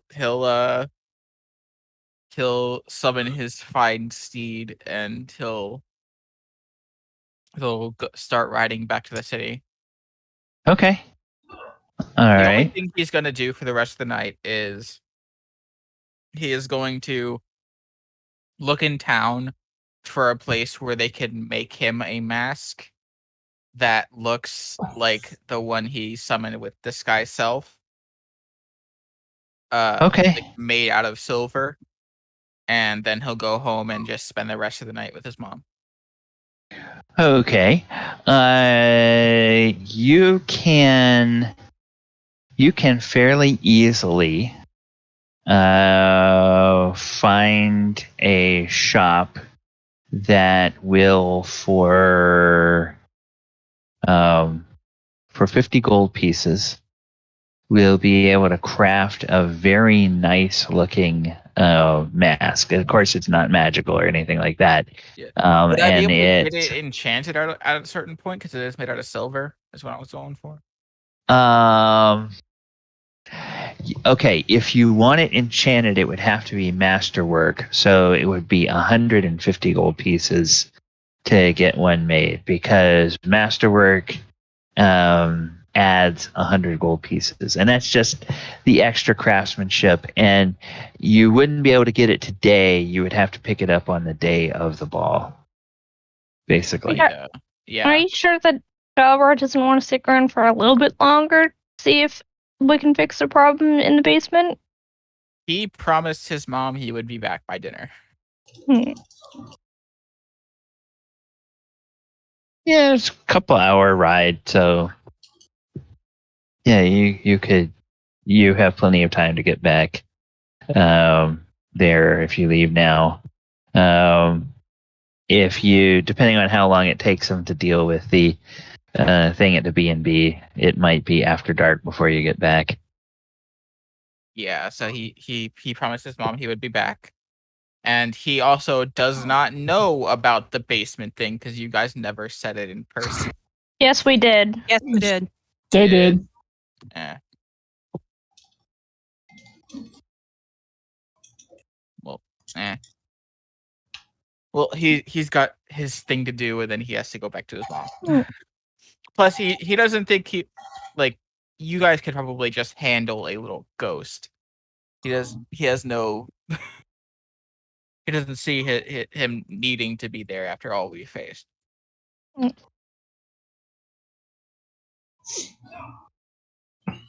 Okay. Thank you, Mom.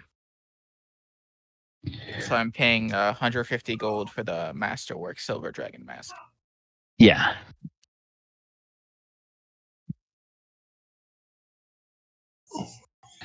All right, and let's do this.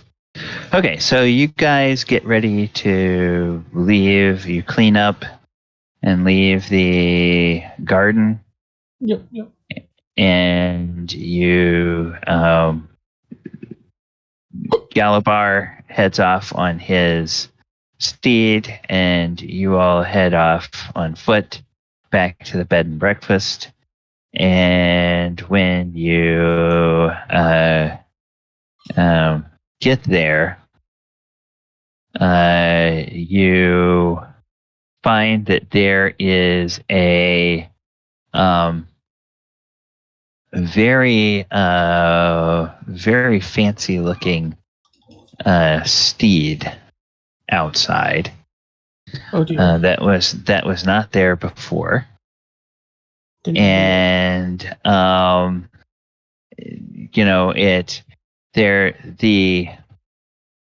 the steed has custom saddlebags on it, Oh wow. and the saddlebags have two symbols on them. And I'll let everybody make a religion check for the first symbol, and a history check for the second symbol. For Elora and for Enka, the history check will be at disadvantage because you all have not been in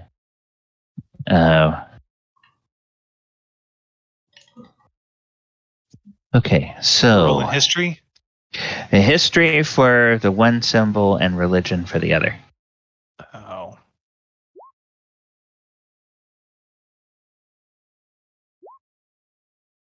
Okay. Oh. Yeah, for two? Adamant. Sorry. Yeah.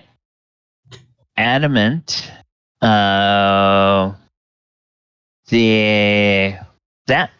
one symbol is very clearly and obviously a holy symbol of Timora. Oh. The god of luck. And the other symbol is just kind of weird. It looks a little strange. Elora, you don't recognize either symbol. Enka, yeah, you recognize the symbol of Timora, as do you, Oyo. Very clearly a holy symbol of Timora. And Enka and Enka and Oyo, you have both seen this symbol before, and seeing this symbol, there's a reputation that is connected to this symbol, and you're not sure. You're not sure what you think of what you think of that just yet. But as you can't quite remember what name goes with it, though. I don't. Neither one of you do. The 21? Okay. No. The symbol of Timora, the religion. That's the history one. It's the history one that you guys don't. No. Oh, it's the history one we don't recognize. Yeah, you recognize it, but you don't quite know what name goes with it. But you know it has a reputation, and it fills you both with a little bit of, we should be ready for just about anything. It's kind of What's the reputation? Depending on who you ask, some of it is good, some of it is bad. Oh no. And means, but okay. When you guys head in to the place, I'm gonna move you guys over to the B&B. You all will find a person that is in there talking to the proprietor, and this person is a half-elf, and this half-elf is dressed in the livery of a cleric of Timora. And this half-elf turns to you, and immediately you guys recognize why that other symbol is familiar. Because now that you see the person in front of you, you know the name that goes with it, as well as the name that goes with that other symbol. You are standing here looking at none other than Omen Drawn. Omen Drawn, who is the founder of what he likes to think of as the most famous adventuring company in all of the Sword Coast, Acquisitions Incorporated. Oh no! And he is talking to the proprietor here, and he says, "Well, it's really very simple." A very simple matter. I mean, I can go and I can take care of the problem with the ghosts in the cellar. It's a very easy job for me to do. And she says, well, Of course it would be a pleasure, but I don't understand what would draw you all the way out here to Undercliff. And as you all walk in, the half-elf, Omendron, turns to look at all of you and says, "Oh, hello. What a surprise to find you all here." I've never met this person, have I? No, you haven't, but you've heard about him by reputation. Oh dear. You've heard that Omen Drawn and Acquisitions Incorporated have been alternately credited with or blamed for some of the most heroic or some of the most disastrous happenings in and around Waterdeep and the Sword Coast. Oyohusa, you know that there is a rumor that Omen Drawn is one of the masked lords of Waterdeep. Although, of course, the people who really are masked lords of Waterdeep, that's supposed to be a secret. But there's a very strong rumor connecting him with being one of the masked lords. And that's something that, like, only I would know, or?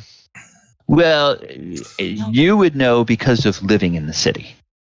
And just the connections you have with people in the city is probably something that I'm your just asking. contacts. Yeah, I'm just making sure it's not like a widespread rumor, or if it's something that like Oyo would know, is what I'm saying. Oh, Oyo would know the rumor. Mm-hmm. And the interesting thing is both your friend in the Xanathar Guild and your friend in the Zentarum would have a suspicion that Omen Drawn was in fact one of the masked lords of Waterdeep. Okay, so this rumor might hold some water. Got it. Yeah, and it's a rumor that you hear people whispering in taverns all the time. But of course, it's basically like gossip to them. But based on your connections, this might be true. This might not be true. Who knows? Elora and Enka. Enka, you've heard of Acquisitions Incorporated. Mhm. And Adamant, you've probably heard them talked about from time to time, but whatever Adamant thinks about him is whatever Adamant would think about him. And If he thinks about him at all. Yeah. And Omen Drawn says, "Oh, how remarkable to meet the heroes of Waterdeep here in Undercliff. What an amazing coincidence." And then he turns back and he says, "My lady, do you mean to tell me that the heroes of Waterdeep have undertaken to deal with the problem of the ghost in the basement for you?" And she says, no. Yes. And what? And Omen turns and says, "Oh, Adamant. Well, that's wonderful. That's wonderful. It's would you all care for some assistance with this?" Well, ma'am, can you tell me more about the ghost? She says,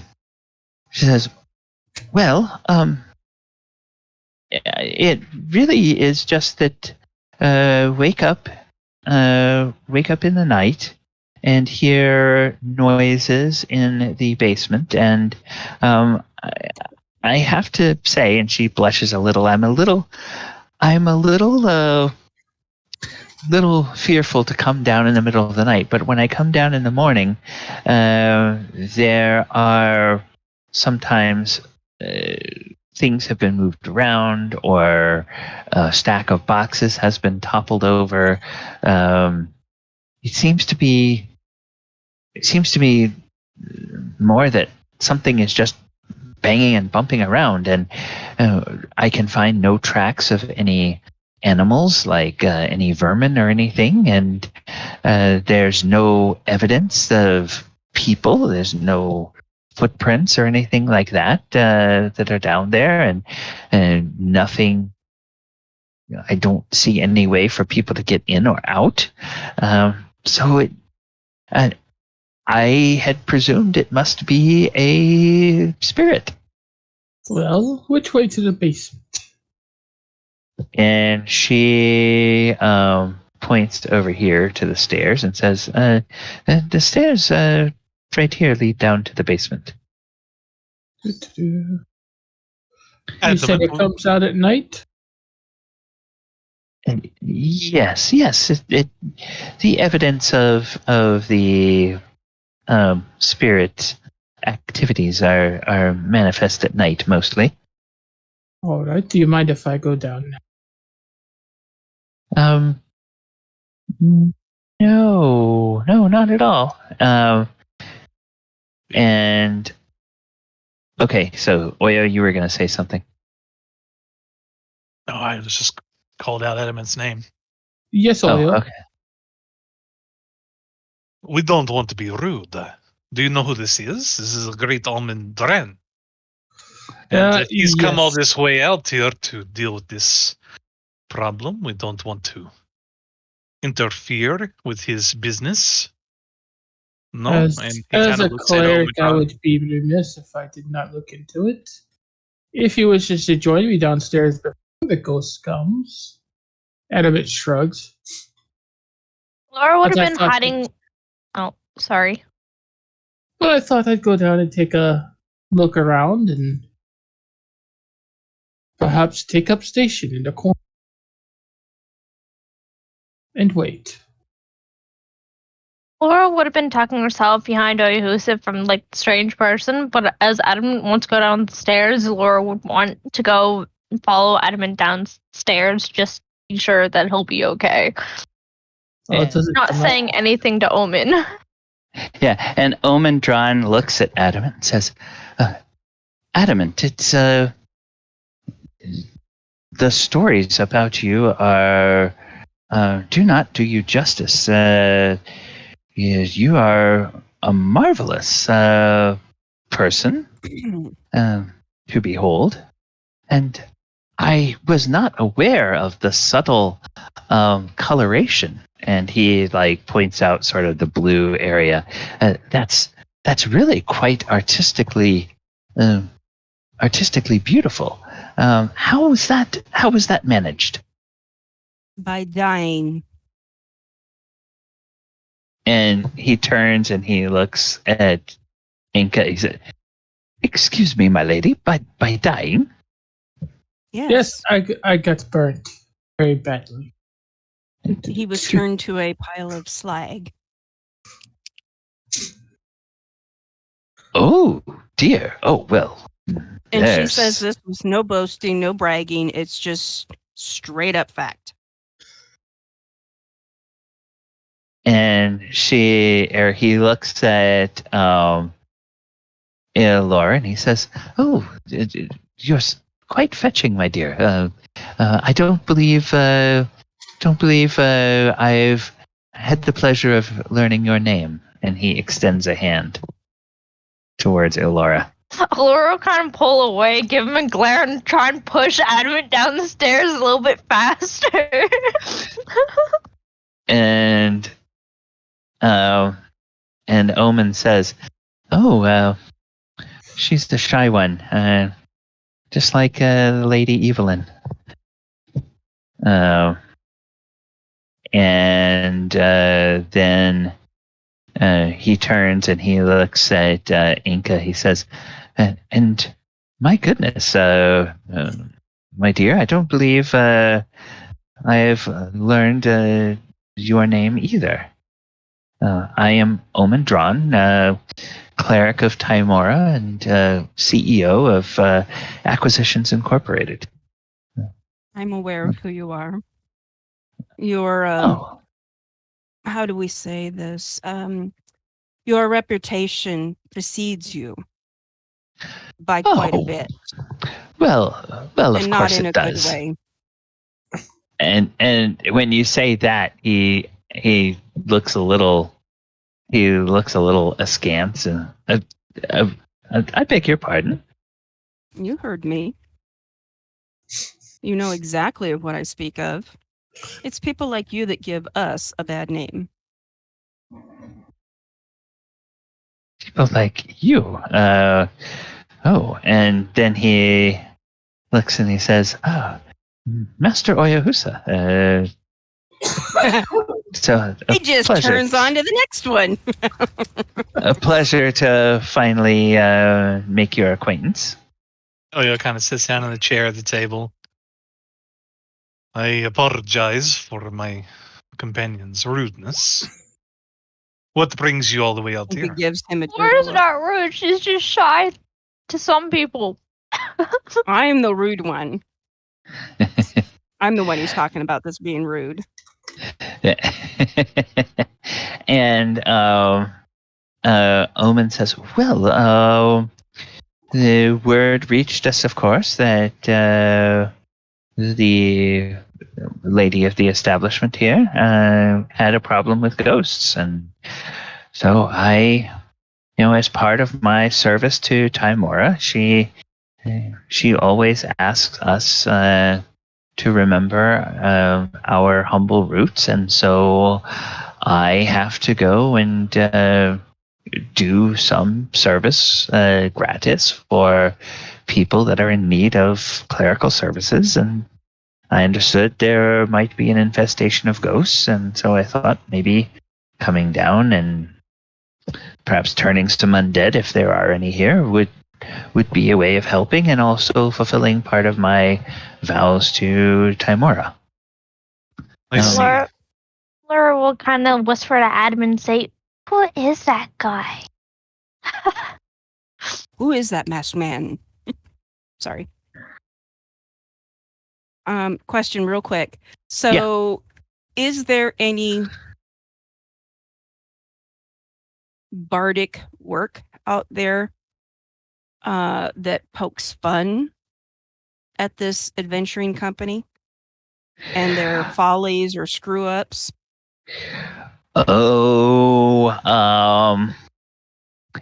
Yeah. Actually, give me a history check before I give you a full answer on that, and I'll give you advantage on it because it's basically bardic lore. Oh, okay. Excellent. 24 and 25. So with a 25, you know that there is. You know that there, and you also have heard, which a lot of people have not, the source of most of that bardic lore.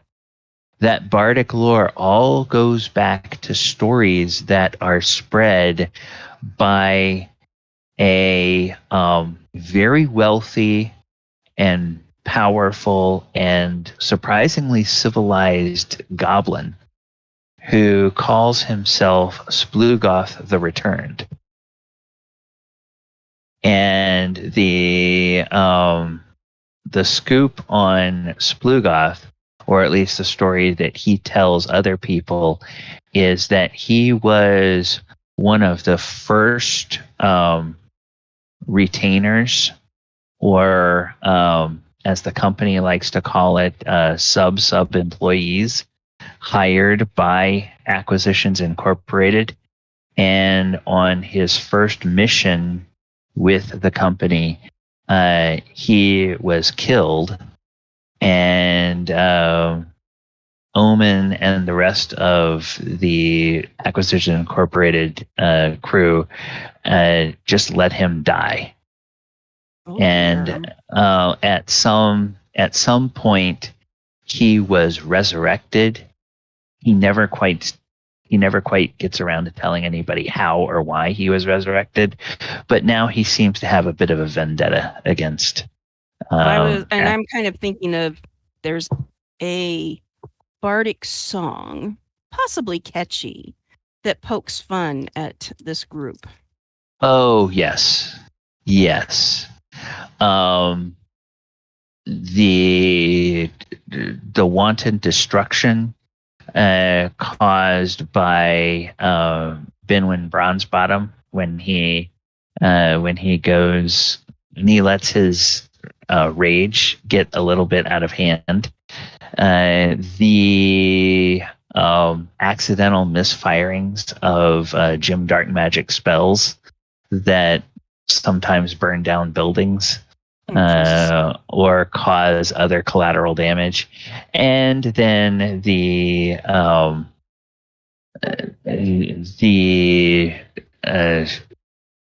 convoluted and oftentimes very expensive contracts that Omen Drawn causes people to get into whenever they have Acquisitions Incorporated do a service for them. Okay. So as he is now focused on Oyohusa, I kind of go over and find a casual place to sit. And, a little bit away. Oh, actually, I see the perfect spot on the map. She pulls out her lyre and basically softly begins strumming and tuning and looking like she's just bored out of her mind. And then she slowly begins to start to play these songs, or at least a song that pretty much goes on about all of them. Okay. In this group, and she makes sure that her voice is pointed more towards the innkeeper, as if to say, listen to my words, for you do not want these people in your basement. You may not have an inn left when they are done. So I basically extol upon the non-virtues of this group just by singing these songs and just quietly, not even looking at him, just Okay. and just making him so that they're hopefully, if Oyohusa keeps him occupied enough, that they're just background noise for them for a while until. Okay, so whenever. you're trying to make this kind of subtle and subliminal, Yes. right? So make a deception check.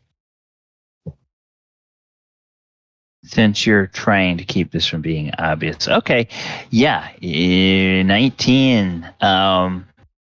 Omen Drawn seems oblivious. Meanwhile, the B&B owner, she gets kind of a concerned look on her face, and she winds up retreating back to the bar. If she kind of looks here. over towards the bard, kind of like, oh boy, Enka will simply just nod very slowly to her with kind of that gracious eye closed before she turns her head to look over in his direction. Like, that's who I'm talking about. Okay, so Oyo, you're there talking to Omen. Go ahead. I was just about to take some tea if you wish to join me. I have not met you before. Perhaps we could have a very good conversation while they take a peek around downstairs. I would be glad to have tea, but as Adamant said, he and I are both clerics. I will accompany him and the lady downstairs to make sure that that everything is up and up, and that nothing jumps on them and disrupts them. And so, let's see. I'm gonna go here. I'm gonna take Adamant and Elora. Does Oyohusa even take notice that you've got a perception of 19? So. Oh, yeah. Oyohusa would notice it, but Omen doesn't notice. Okay, so hopefully Oyohusa picks up on the fact that Enka is trying to communicate with the. Let's be honest. A whole lot doesn't get past Oyohusa. Okay. So, but besides his own feelings, the fact that the other guy seems to be kind of oblivious, but she's subtly telling the B&B owner that don't let this person in your basement. Okay, so Adamant, as you get down here to the basement, make me a. Wait, you've got a passive perception of 18 or 19, right? Okay. As soon as you get down to the basement, you can sense some energies of like cold,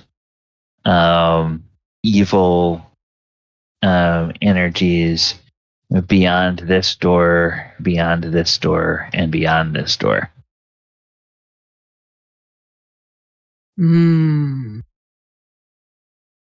Elora, wait here.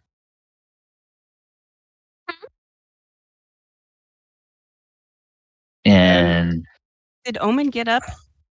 yeah, And yeah, go? Omen headed downstairs. So the moment that he starts getting up and moving, Enka begins to sing a lot louder, basically directly at him, as if to say, I know who you are. Neener, neener, neener, trying to basically possibly get on his nerves, I guess is the best word. As if to say, I'm challenging you to for an accounting of your past actions. Okay, so you're basically I'm trying delay tactic to basically keep him up here. Okay. And if he's so stupid, she'll basically come right out and say, okay, in sing-song voice, we don't need your help. He as you begin to make it obvious with your music, he takes a step down the stairs, and then he hears what you're doing, and he'll spin around, and he'll give you this big smile, and he'll say, "Oh, lady, my lady, and she keeps playing.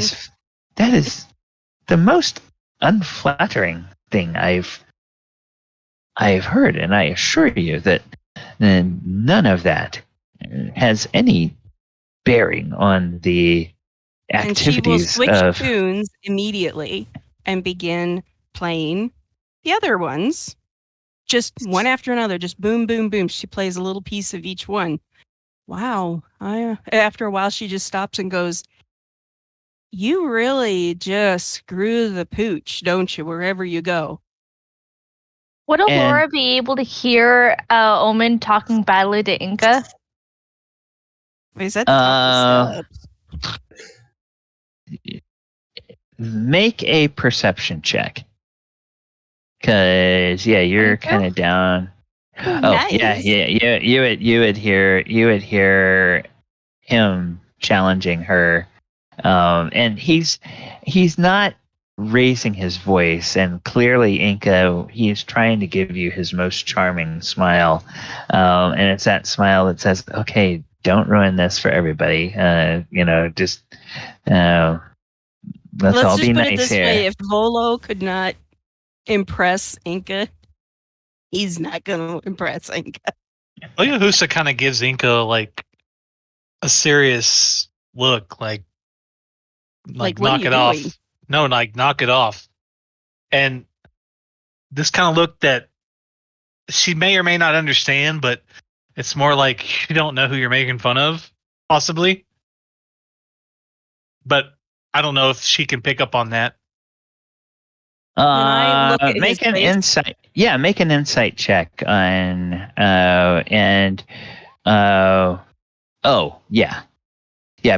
because Oyohusa is being very emotive and very expressive with his face, while being silent. Basically, from the look of her eyes and the set of her face, that she knows exactly who he is.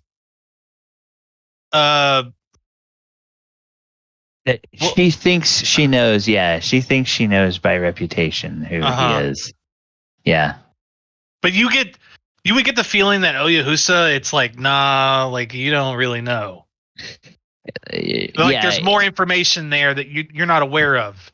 But he I don't know how you would really convey that. It would be okay with a 22. Yeah. Inka, or I'm sorry, 23. Inka, here's what you would get. There's part of what Oyohusa is expressing says, I know what you think you know, but there's a lot more to this person that maybe we don't want to make an enemy of. An adversary out of him. And Enka can take that for what she wants. Obviously, Enka knows that he's lived in this city for a long time, and he's kind of got a reputation in the party as being someone that sort of picks up on information from a lot of different sources. So it's clearly up to Enka how much credence she wants to give. She'll look at his face, and then she'll kind of finish up playing one of the songs, or at least one of the verses, and then she stops playing and quiets the strings and looks at him and goes, I would ask you very kindly to leave my two companions alone. If for some reason, and she kind of does this like waving away type thing, the slow whatever. If for some reason they need help, they will freely admit they need help and will call or signal, or we'll hear that they desperately need help. But until then, please let them do this. Make a persuasion check. I want to use my inspiration. Mm-hmm. That's perception. Yeah, persuasion, not perception. Oh, sorry. I will re-roll that then. Jesus. All right. And you'll use your inspiration. And Omen looks at you and says, he nods, and then he turns back to Oyohusa and he says, "Oh, I think I will have that tea after all." And he pulls out a chair and he sits down. Oyohusa looks over at the innkeeper, smiles, and he just holds up 2 fingers. And she smiles and she busies herself getting that ready. Okay, so Adamant, you're downstairs. Elora, you were able to hear that everything kind of got resolved upstairs. So Adamant, what do you want to do? Oh, which rooms was he getting the feeling from? This one, and this one. So there's a door here, and a door here. He's gonna start Laura will kind of whine and say, "Can I move yet?" Pause for a moment, and he's gonna reach back and touch her shoulder, and she casting that on her. Protection from evil and good. Okay. All right. And then he's gonna open up the door in front. Okay, and when you open up the door, you see a ghost in there. Well. And the ghost is in the middle of toppling over some boxes that are in there. Clears his throat. And it whirls and it looks at you and it just grins. We could do this the easy way, or do this the hard way. Laura will kind of peek her head out and say, "Oh, it's a ghost! Hi!" From the back of Adamant. And then emerging through the wall behind it from the next room, you see another one. I see you're choosing the hard way. And then emerging from the wall next to that one, there is yet a third one. And so, yeah, I need to change that to 2. And, and change that one to 3.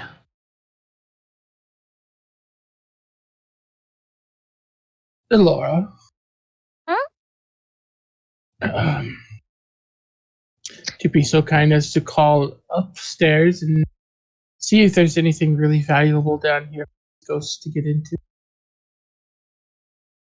Okay. So Laura will kind of walk up the stairs and try and yell at the innkeeper slightly. Hey, do you have anything important downstairs? Oh, extra linens, extra supplies, food for the kitchens. We're kind of a simple inn. There's nothing terribly valuable by gold piece value, but a lot of it is very important to the day-to-day operations. Laura kind of smiles and says, "Thank you." And she'll kind of walk back down the stairs and say, "Nope." Very well. As he pulls out he's gonna pull out his what? His hammer. Oh, his hammer. Okay. All right. That's right. It's time to bust some ghosts. Okay. So, it sounds like Adamant wants to get into initiative. So, we will go ahead and we will put the ghost into initiative. I'm just going to have them be all on the same turn. I do not want to keep that. Oh my god. Okay. Man, we all rolled bad. Yeah, Oyo, with a 28, you can hear that Adamant is about to throw down with something. I want to use one of my luckies. Okay. You sure you want to use that on your initiative? Yes, I do. I mean, as a spellcaster, your initiative is pretty good. Okay. Besides the... Oh my Jesus Christ! Go before the ghost. Before the ghost this time. Do you said my name for what? You hear that Adamant is about to throw down with something down there. Plus, you might get the gist of, is there anything valuable? Okay. Yeah. Okay. Oyo's ears kind of just one ear switches to the side a little bit. Listening if they need help. Okay. Enka, I do believe that there's a fight about to happen. And he stands up quickly and he makes his way downstairs. It's rather cramped down here, Oyo. Mm-hmm. Okay. That's why Inka doesn't move. Okay. Then the top of the next round will let Oyo get initiative. But Adamant, you are first. Laura So will kind of there are ask him, 3. are you sure they aren't friendly? I'm not. I don't have a very good grasp on the emotions thing yet, but that smile did not look particularly friendly. Yeah, being destructive and disruptive and everything, that doesn't seem friendly. Well, straight. So, Adamant is going to swing upon them with the Sunforger. The one right there in front, he's got 2 attacks. So the first one, a 23 to hit. For 5 fire and 11 bludgeoning. Yep. All right. So let's see, and it's a magical weapon, right? It is indeed. Okay. So Well, because it's a magical weapon, it takes all of that. So that's minus 16. And then his second attack does not have the fire damage. It's a 16 to hit. 16 will hit. 8 more. Minus 8. And the ghost is now leaking ectoplasm. And I'm done. Okay. Elora. Go ahead. We will kind of like shyly say, I'm sorry if you guys were friendly, but you guys shouldn't be destroying stuff down here. As she kind of starts casting Moonbeam at 4th level. Okay. That might damage the floor above you. It'll be fine. Silvery beam of damage, dim light fills a creature is engulfed in a ghostly flame. 2d10 radiant damage. It doesn't say anything about causing structural damage. It's just a moonbeam. Yeah, It's really a big, huge beam of light. You're casting it at 4th level? Yeah. Yes. I want it in the middle of all of them. Yeah. Yeah. So this and this. They don't Yeah. do damage to their turn, but whoops, that's not what I wanted. I wanted this. they need to make con saves on their turn. Yeah. Okay. All right. So that will work there. We'll make it. Yeah. Okay. So they will make con saves at their turn. Anything else, Elora? That is my action, so no. Okay. Excuse me. So total of 26 if they fail their con saves. And your con save is 16, so 1 success, 1 fail, 2 fail. So one takes 13 and the other 2 take 26. Yep. So this first one takes 13 and is very badly hurt. This one takes 26 and it is bloodied. And this one takes 26 and it is bloodied. All right. Whoops. And it's not your turn yet because they need to act. So they will.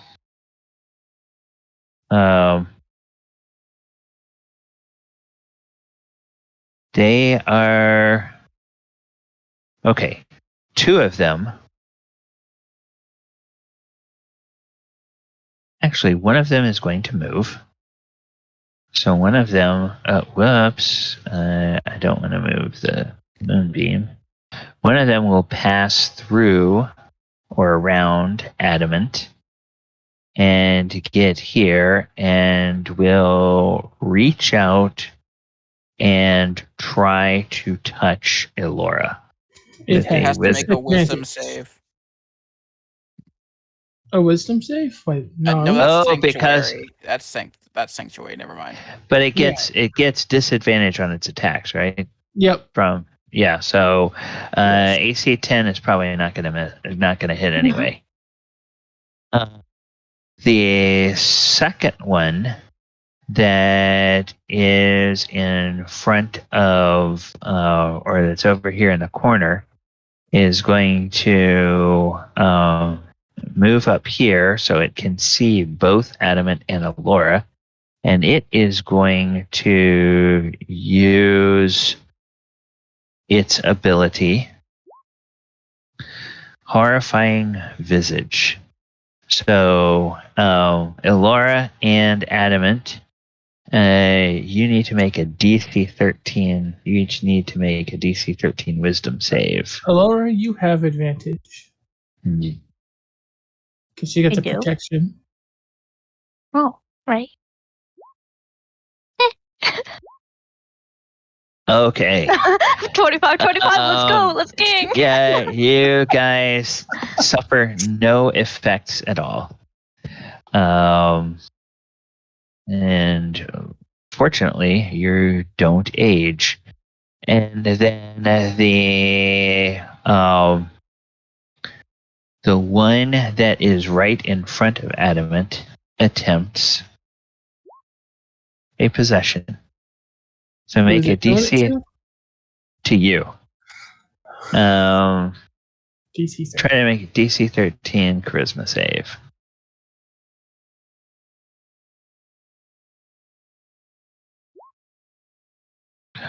Oh. Oh. I can't use one of my luckies on that though, right? What exactly does the lucky say? It's wait, I'm going back up here. No, it's against me. Yeah. Yeah, so it's against me you. or for me. I'll give you my inspiration. Oh, Oh, cool beans! I appreciate that. yeah, you I was get about to. Well, I'll just use mine. okay. Oh, you have it? Okay. Yeah. Okay, for a moment, Adamant, you feel this presence trying to creep into you, and in that moment, you feel oh, the destruction I could cause with this marvelous body, but then Morden's power flows through you, and you shove it off. Adamant says no. And Elora hears something she doesn't usually hear from him. The distinct sound of annoyance. And Elora does annoy him a lot. So that is very rare. Yeah, and Adamant, your turn again. Kind of looks around the room. The walls are stone and such, right? Do I get to get into this initiative now? Oh, yes, you do. Yes, you do. Okay. Okay, I'm just checking. I don't see the board actually, so. It's right over to the right. Oh, okay. Okay. Oh, great. And it's 6.18. My rolls are just as good as they've been on Thursdays. Here we go. Okay. We all rolling terribly. Just still go Okay. before the ghosts. So yeah, you'll get to go before the ghost does. All right. So Adamant, you're up. Adamant. Someone tried to touch me. I should kind Adamant just kind of looks around the room kind of briefly.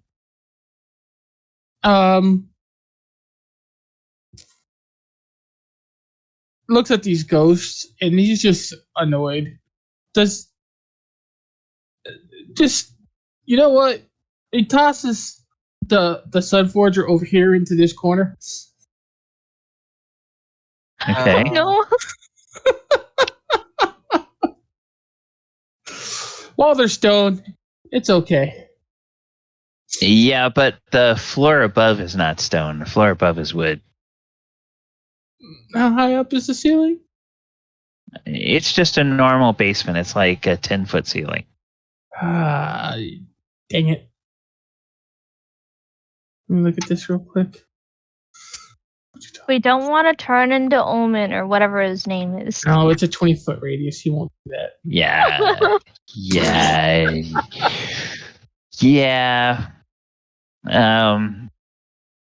Yeah, you guys might be a perfect addition to the company. No, instead. After I've insulted this guy, don't do this to me.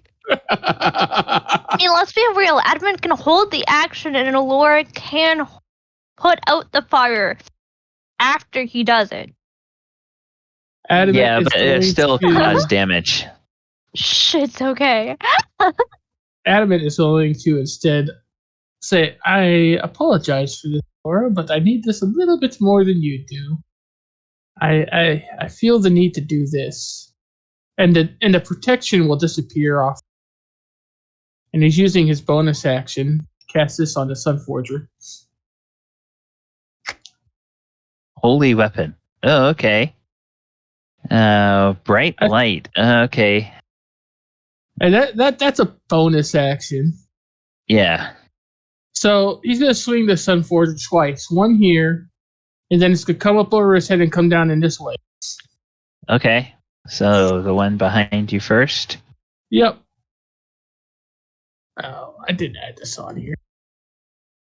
Holy weapon. 2d8. Radiant. And the first strike on that one, it has Divine Strike on it as well. Okay.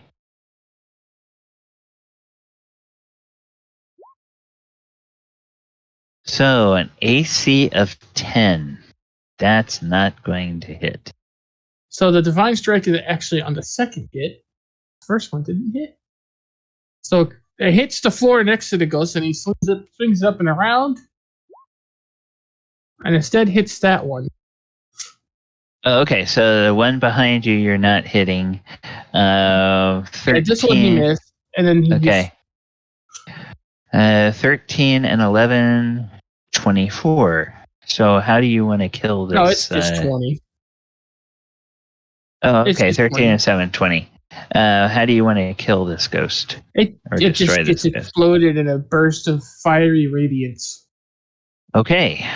All right. So that one just sort of dissipates. All right. Elora, are you continuing concentration on your moonbeam? She got DC'd. I'm sure she is. Oh, okay. And he also deleted the token that was on turn order. Oh, crap. Okay. Well, it's after Oyohusa, and if they're still around this next round, it's after Oyohusa. So,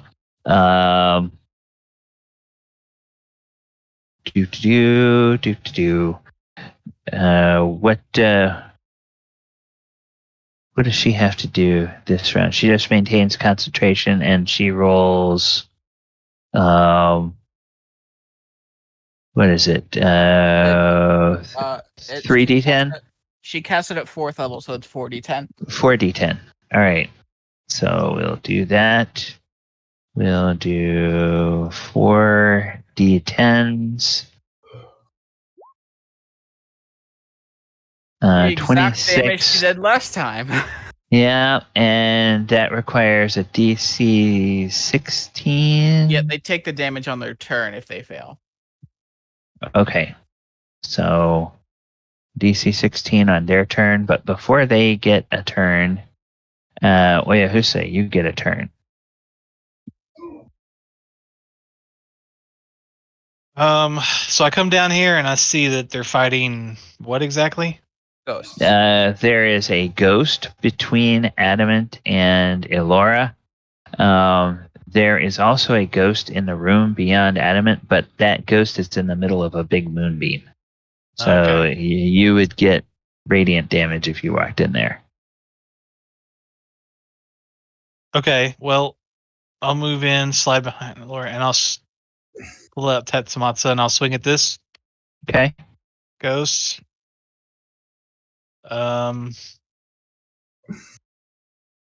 that's what I'm gonna do. Okay. And 18 will hit for. I guess force damage. Okay, force damage. Make sure. Yep. It has no immunity to force damage, so it takes all of that. I'll swing again. 27. All right. Oyohusa, how would you like to destroy this ghost? I just do a series of 2 quick slices, and I guess it just it's visage just gets kind of scattered. You know what I mean? Kind of depissive. Okay. And Tatsumasa says, "Very impressive. Nicely done." If only you punched them so you could have gained the title of Ghost Puncher. Excuse me. Sure. So if I move into this moonbeam, I would take damage. Is that correct? Yes. Yes, you take radiant damage. But I And have that- to do a and that saving thing- throw? Or no? You make a DC It's a 16 con save, yeah. DC Yeah. 16 con save or take the 26 damage. Got it. And Okay. that ghost is already bloodied, so Yeah. All right, that's my turn. okay. And then the ghost makes its con save. So it takes half. Oh, it exactly takes half, which means that the ghost is actually still around. And then it will float up, and it will try its possession trick. Oh wait, does it get to do that every? No, it has to recharge to see if it can do that. So let's see. I gotta be It's fair. also That's not the he's same immune. one. He successfully passed, so he's immune to it for 24 Oh, he's hours. immune to it for 24 hours. Right. Okay. So, But Oyo Yeah. hasn't. well, yes, Oyo hasn't, and I'm not going to do that to Elora since she's not here. So it will. Well, let's see. It still has to. It still has to roll. See if it recharges. It does not recharge, so it can't Okay. do that. So instead, it will just try a Withering Touch attack against Oyohusa. It has no idea what Oyohusa's class is, and it misses. All right. So, Adamant, you're up. Yep. And I'll say that Elora just discontinues the moonbeam as soon as it's done. Okay. How do you want to destroy this ghost? Just pounds it into the floor. Okay. And Make sure you don't crack the foundations. it is gone. And when you guys are finished, you see Omen Drawn standing at the top of the stairs looking down and says, "Oh, Timora, bless you all. That was very well done. Your reputation is certainly well earned." And then My he, body is my own. That battle lasted less than 30 seconds. yep. He goes over and he sits down. And as he does, we are going to bring the curtain down on the first part of our session. We ran a little bit long because the rest of the session is going to be something a little bit different. But we're going to go ahead and take our break now. And what we're going to do when we come back, for those of you in the chat room, is we are going to reminisce a little bit about our favorite moments from the first 100 sessions of Walker of Waterdeep. So stick around if you want to find out what everybody's favorite moments are. I'm going to go ahead and put the timer on, and then I am going to bring the music up, and we will be back momentarily.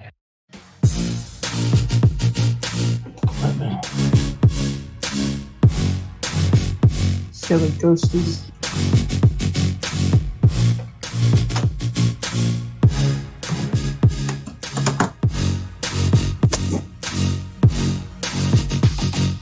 We on break? Yes. Oh. Okay.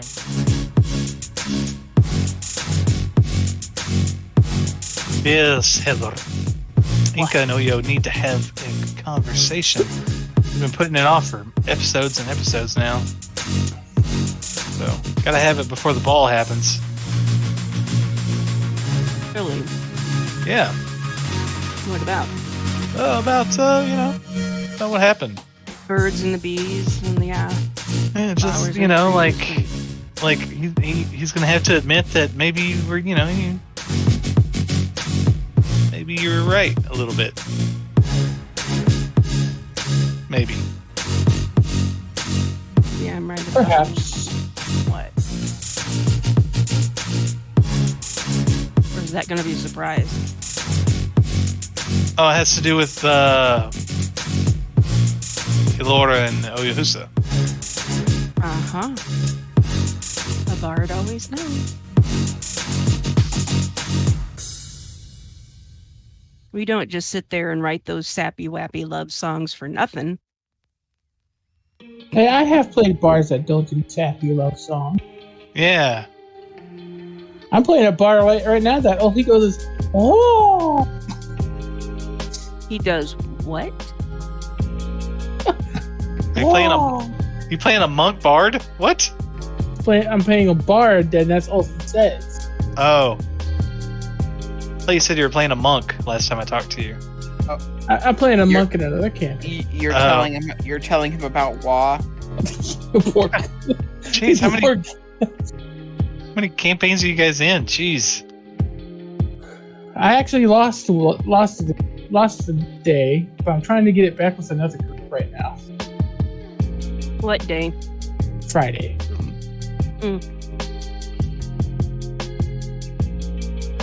Just one of the DM. We've done pretty much 3 modules in a row, and he's taken like a week or 2 weeks in between. He's kind of burnt out, which is understandable. You know, we did Storm King Thunder, then we did Doom of Annihilation, and then we did Rime of the Frostman. Which is completely understandable. And then another player is about to have a baby.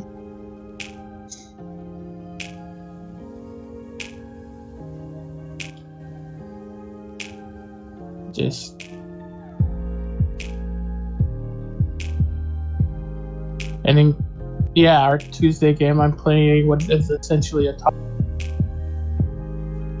As far as everybody else knows. A toddler?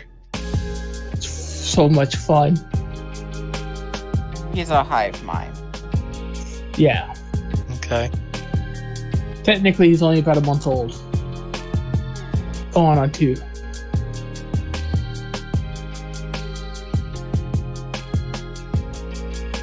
He's pure chaos incarnate in that campaign. So how do you think y'all know Oyohusa as a character? How do you think he'd react to what happened between him and Enka? Do you think he would try to suppress his feelings? Or do you think he would Oyohusa like and Pete? Elora. Yeah. Sorry, what did I I thought say? you said Enka. Oh, my bad. Yeah, Elora. Poor Enka's sitting here going, what the hell? Oh, you didn't know? It's secret. Oh, that sounds creepy. Yeah. Yeah, just a little. Adamant, what would Adamant think? Like, fuck, that's a bad question. Like, what is... That's a horrible question. I know. It's like, I'm gonna go to the guy who doesn't understand human feelings. I'm gonna ask him for love life advice. You know, that's a Max. great idea, I think. Damn it, Max. Big baby. Mom, it's almost 4 o'clock. You know, 4 o'clock is... My tummy is telling me it's time to eat. No, you eat at 5 o'clock. But Mom, really, my tummy's telling me it's 5.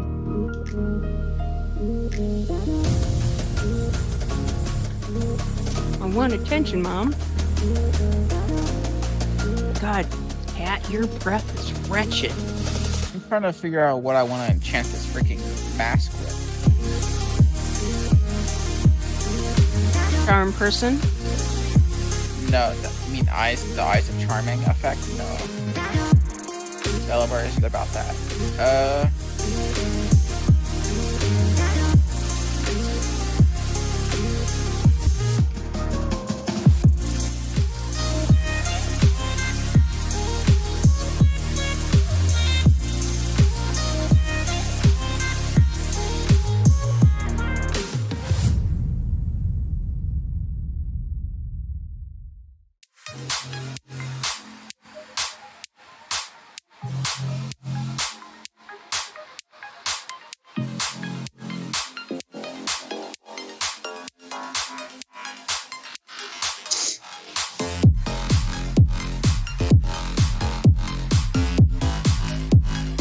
Today didn't go the way I expected it. I didn't think we'd have the picnic in the garden, but it was kind of fun.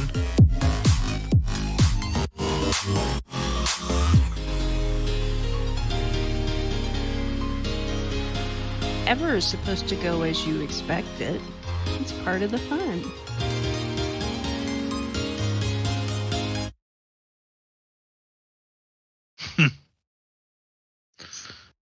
I kind of want to see if I can enchant this mask with like either the same effect as the Gem of Seeing, or maybe Eyes of the Eagle or something. Huh. Oyohusa's probably just going to go kind of like, I don't, maybe not quite David Bowie in the Labyrinth kind of style, but Well, I wouldn't mind. Yeah, you just walk around in like tight pants with a huge bulge. Okay. Mm-hmm. With Yeah, his just hair- stay away from the cod people. Will be all right.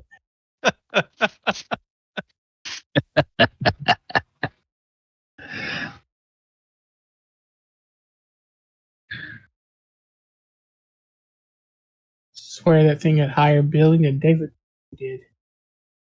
He just burst out. That's what we'll have. We'll have our own like musical episode where like Oyohusa just bursts into a dancing good dance or something stupid. Now look, no musical Remind me of the babe. episodes. What Ken- babe? my Babe wife with the and I power. are What kind of power? scarred The from the power last of musical who do episode we you? watched. What? Remind me of the babe. What?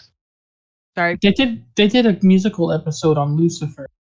Both hilarious and traumatizing all at the same time. I started watching that. I've got maybe like I don't remember how many episodes, like at least 6 episodes in. I don't know how I feel about it. It's very I don't know. A mess.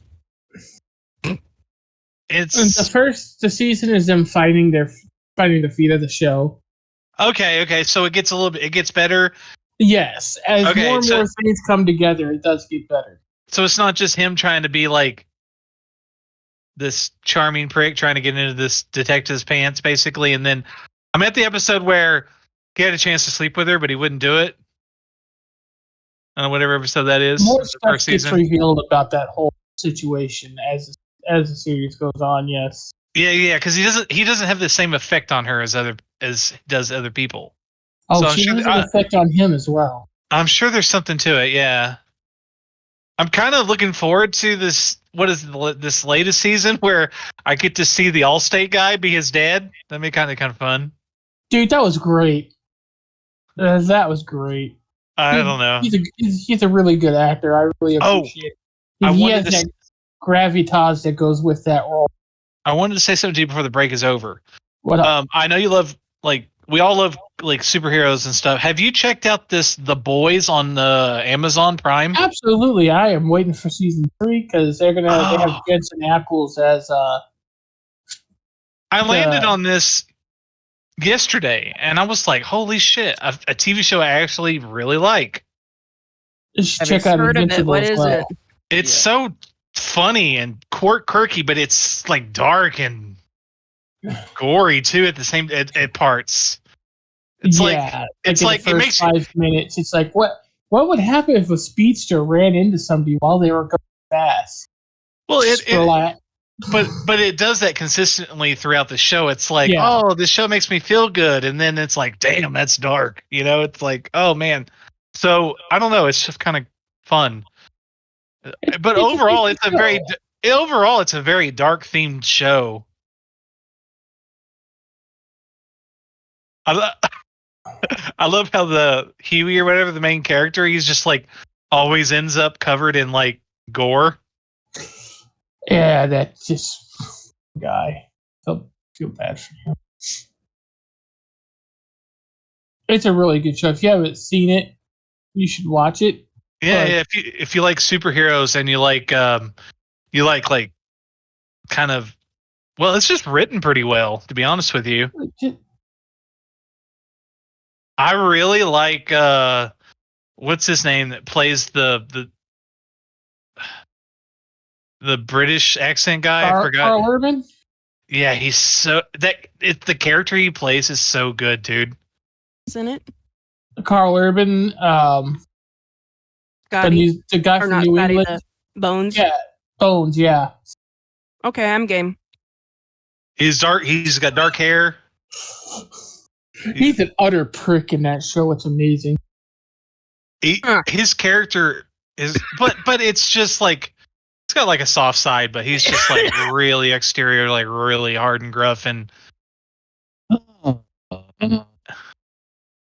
Right. Hey, everybody.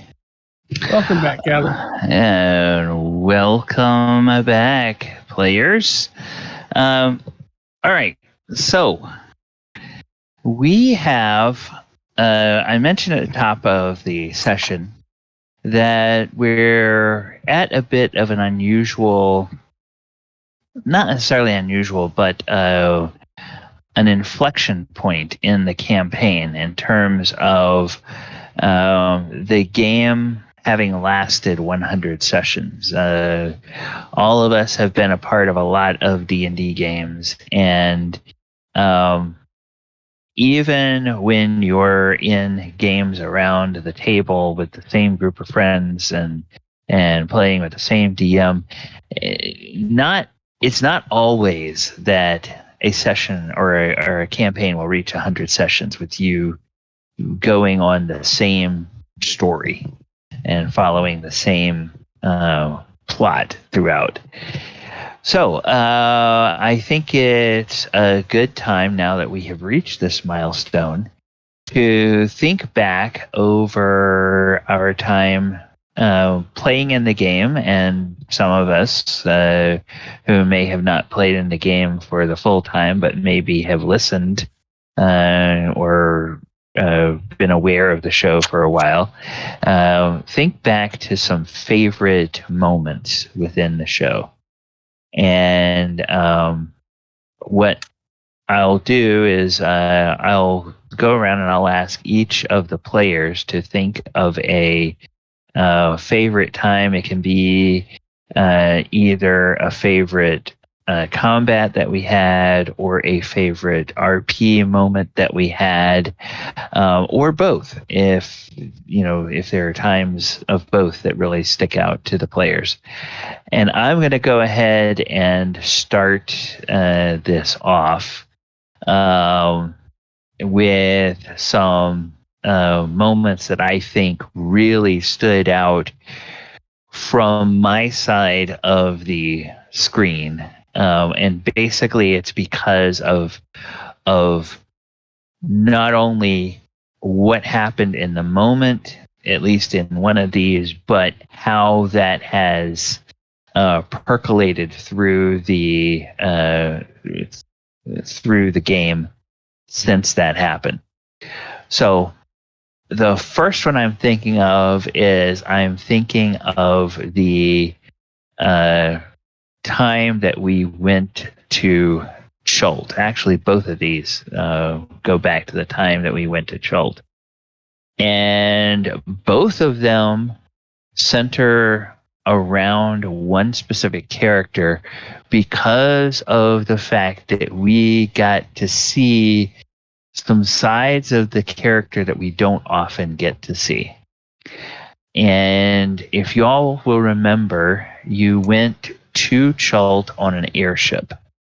And on the airship, on the way down, the airship was attacked by a griffin, and that meant that the party had to leap in and defend the airship against the griffin, and that gave a real moment of existential crisis to one of the characters, namely to Galibar, because while Galibar is this huge, strong, fierce barbarian, he has just this soft spot for creatures, even creatures that are bent on clawing his face off.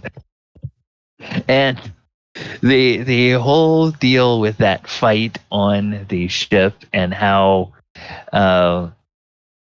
Galibar was sort of forced into having to make the decision to make the killing blow, and kill that griffin. It was just kind of heartbreaking for him. And that's a part of Galibar that we don't often get to see, because he is oftentimes so much in the front of the party, dishing out the damage and dealing out the damage to the opponents. And it's nice to sort of see that different aspect of the character, and more of the emotions that the character has. Now, not everybody who's in part of the game now was playing at that time, but Pete and Ken, what do you guys remember from that particular incident? I'm sorry. What? The airship with the griffins. I remember how distraught he was when they made the griffin stew. Oh, Yes. yeah. Not that, because it was like two. It was like one was the Griffins, right? And then we had that Chimera or whatever the hell that thing was. Mm-hmm. He but fought the chimeras without issue. Right. If I remember correctly. But you're Manticore. Manticore. That's what it was. Yeah. But you're talking about the Griffins. Okay. Interesting. Manticores have human faces. Yeah. They're gross. Yeah. Wait, creepy as all get out. He doesn't like hurting majestic creatures. Yeah. And griffins are majestic creatures. And also, I think part of, if I remember correctly, Chris, part of your or part of Galibar's rationale is that some of the defenders of Waterdeep ride on griffins. So yeah, they're creatures that, if they're attacking you, you're probably near their nest. Yeah. I remember some of that episode. I remember like Oyohusa having like griffin steaks for him and the crew. Yeah. Yeah, there was a lot of crying from Galibar after that fight. Waste not, want not.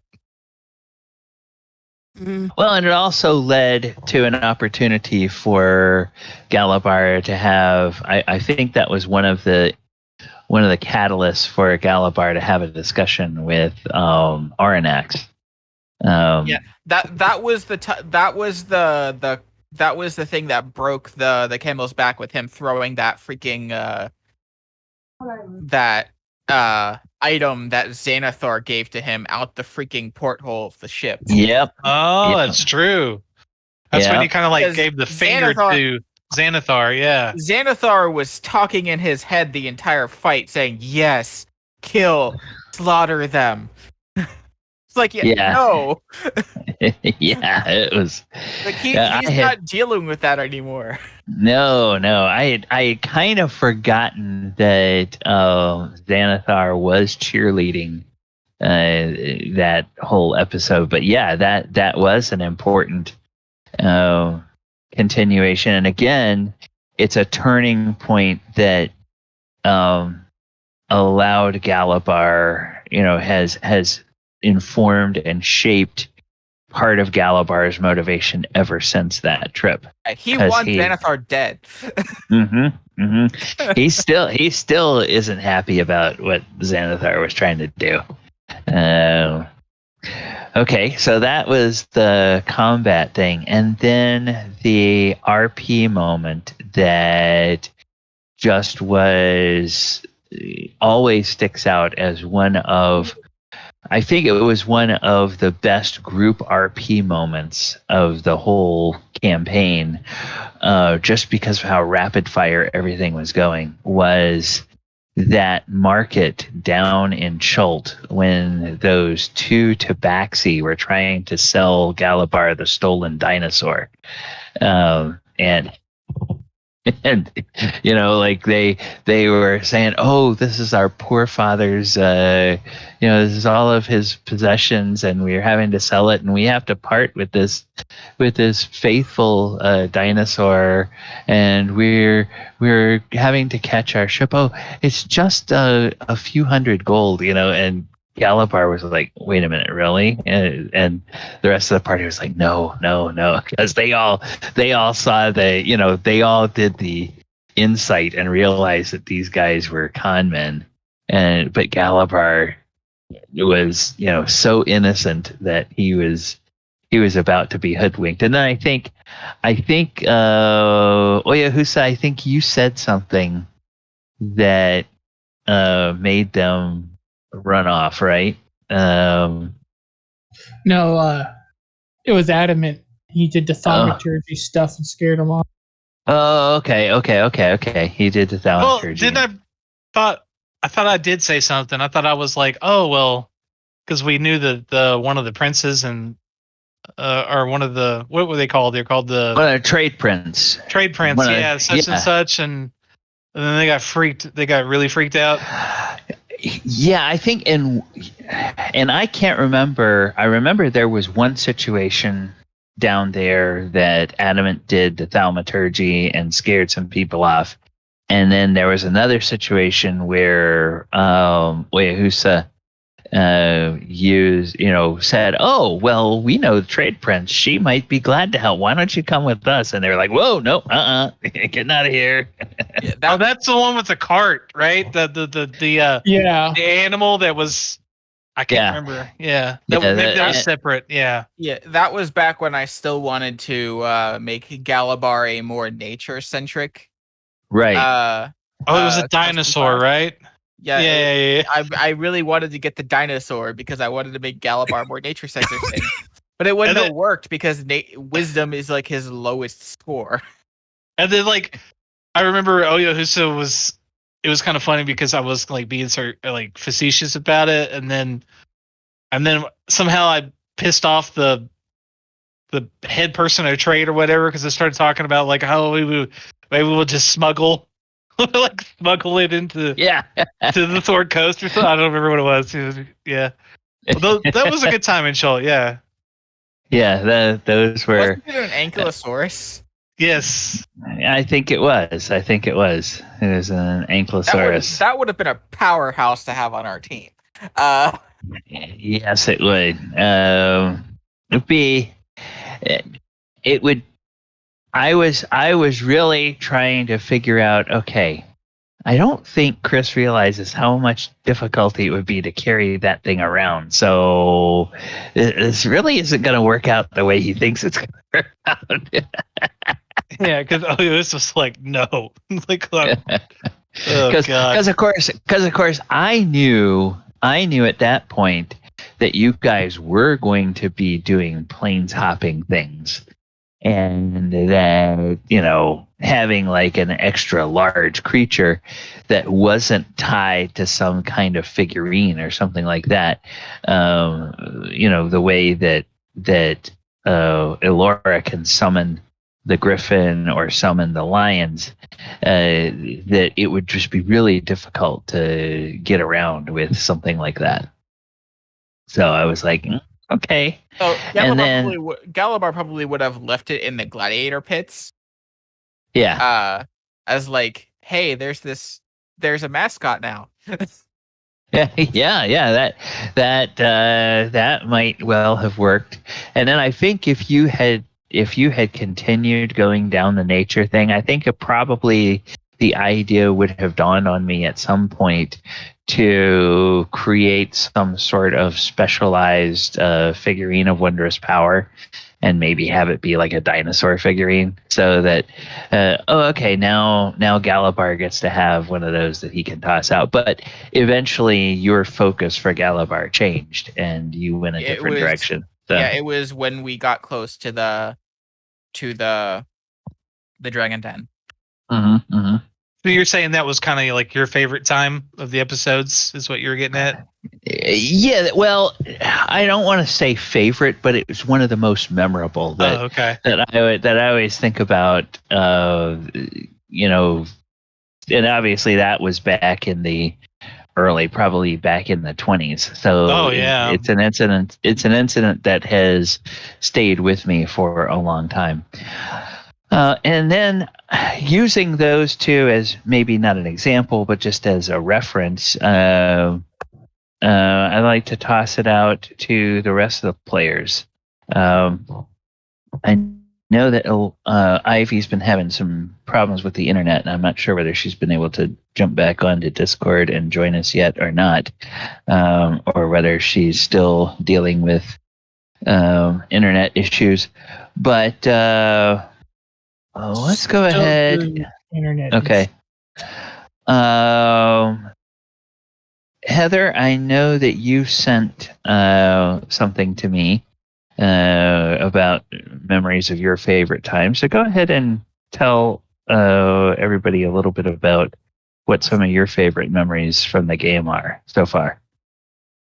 Well, this is technically the 26th episode that I have been a part of this game. Woohoo! Technically maybe 25, because I think there was a weekend in there that I missed one. So yeah, it's, I've only been here a fourth of the time that everybody else has been, so, or at least Oyohusa. But it was the episode, no, Max, it's not time to eat yet. Why is it when I start talking, you come around begging for food? Okay, hang on. I have a cat caught up in my headphones. There we go. Okay, so I had told Galibar that my favorite scene/episode was episode 85, Awkward Evening. And it was just about hour 4 when it started, basically where Elora and Enka met up after the night she spent with Oyohusa, sound asleep on his lap. And Elora was just like, and I could just hear Enka's brain going, what have I truly gotten myself into at this point in time? You don't really to, kind of hang out for a while. She's just sitting there going, huh?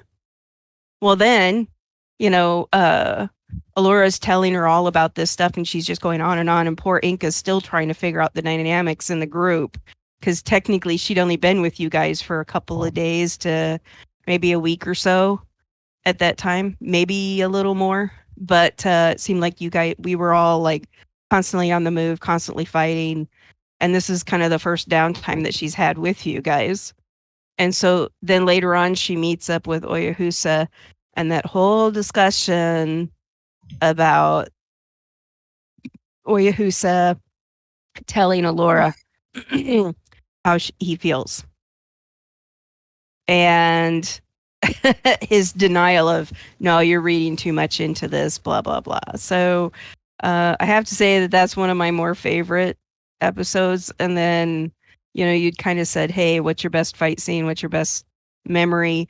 Well, my favorite fight scene was the one from last week, where I'm like, finally, I know what to do with this creature. It's like, finally, I know what to do. You know, I'm going to throw an axe, and the axe head's made out of metal, and I can heat metal. yes. Everything started to come together. Yep. And then in somebody that stole my fight. thunder. I'm kidding. But I mean, that was, like I said, that was kind of where things were just starting to finally make sense. And oh, hey, this is the first time I've ever played a bard, and hey, I'm kind of getting this now. Okay, we can do this. So it's been fun, and I like it when people take race and class combinations that you don't always think of. well, it's been a joke basically with that they're really just the worst type of bard you could make is a Minotaur bard. Seriously, I mean, when you look at all of the different races that are out there and playable, I mean, I'm sure there are a few others, but pretty much, you know, these races that could or couldn't be a bard, Minotaur is like on the bottom of the barrel. He's I don't know. like so far down as I to did it with a goblin. So well, but again, you're thinking about, you know, these Minotaurs. Now, granted, I'm playing a female, but you know, they're big, burly, you know, creatures, and you just don't think that they'd be able to do much in the way of singing. But there's other ways of doing bardic stuff, you know. So, it's been an interesting learning experience, I guess would be the word to say, because you know, she's also lost her horns. She's died. She's lost her horns. Adamant made her a new set that now make little whistly noises in the wind, little tones, and so yeah, she's still trying to figure out where she fits in the full dynamics of this group still. So she'll get there, but to me, just the 24, 25 episodes I've been part of the group, this has been pretty good. I've had a good time. Oh, good. Well, and we're glad that you have joined us for this game. I'm sure I'm a bit frustrating from time to time. Nah, that one falls on me. That one falls on me. Why do you say that? Galibar doesn't get most of my antics because Adam is kind of a more serious kind of character. We will make a cultured creature out of Galibar yet. Well, Adam or Pete, since you spoke up, let's throw the talking stick over to you. Yes, and what is one of your most memorable moments? It can either be an RP or a combat, or you have one of each. I have one of those each. RP wise, it is definitely the time that he looked at that ancient gold dragon and said, "Hey, yo." What you're doing is wrong there, buddy. Yes. Teaching morality to a gold dragon, which could potentially be a career-shortening experience. Everybody was pretty sure Adamant was about to die, and Adam was just standing there staring into the face of the ancient gold dragon like, "No. You're upset because of what happened to your drawers, and these kobolds were in the same situation. Would it really be fair?" And the whole party is just standing there. "Will you shut the hell up?" So now it's kind of become a running gag that Adamant kind of mouths off to probably the wrong people quite often, but they never expect it. Yes. Are you guys really guardians of this plane? Because you sure don't act like it. What did you just say? Yes, it's definitely become part of his MO. And combat-wise, it was definitely Innistrad, and we were fighting the werewolves, and he opened up that door, and then a curse on the leader, and Yes. freed him from the curse of lycanthropy, only to see a slot, and then closed the door and said, "That's not a human." Yep. It's like, oh, okay. And then that poor slot did not get that opportunity to do jack squat because No. he died. Yep.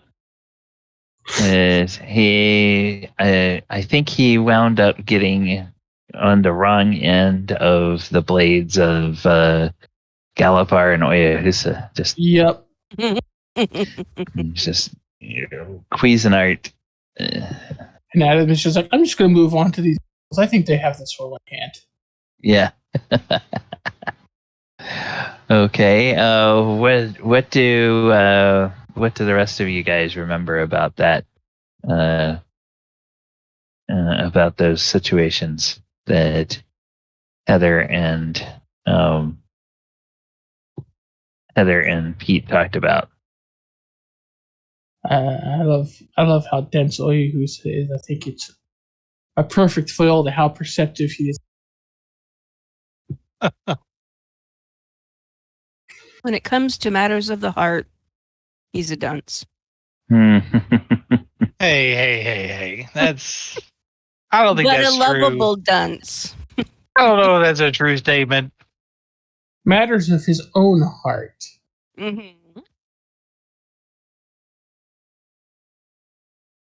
Yeah, he would probably. He's got the observation skills that he could be sitting in a cafe and looking at 4 or 5 different couples that are there on first dates, and he'd be able to tell who's going to make it and who's not. But if a waitress is sort of flirting with him, he wouldn't even notice. That sounds accurate. Yeah. Wait, when did this become canon? That's what I want to know. So it's the way you've been playing Oyo.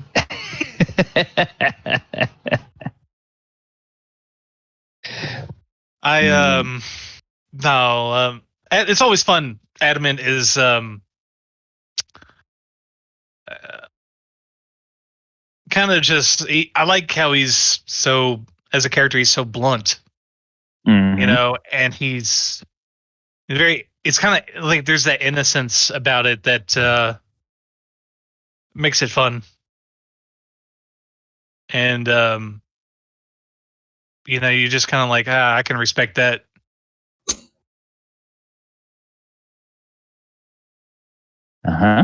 I just find it very fitting attribute because he was created by a dwarf, spends most of his time, and it's something that he would pick up from that. And it's only probably a matter of time before we meet a greater deity and they do something terrible to us because of something that Adamant says.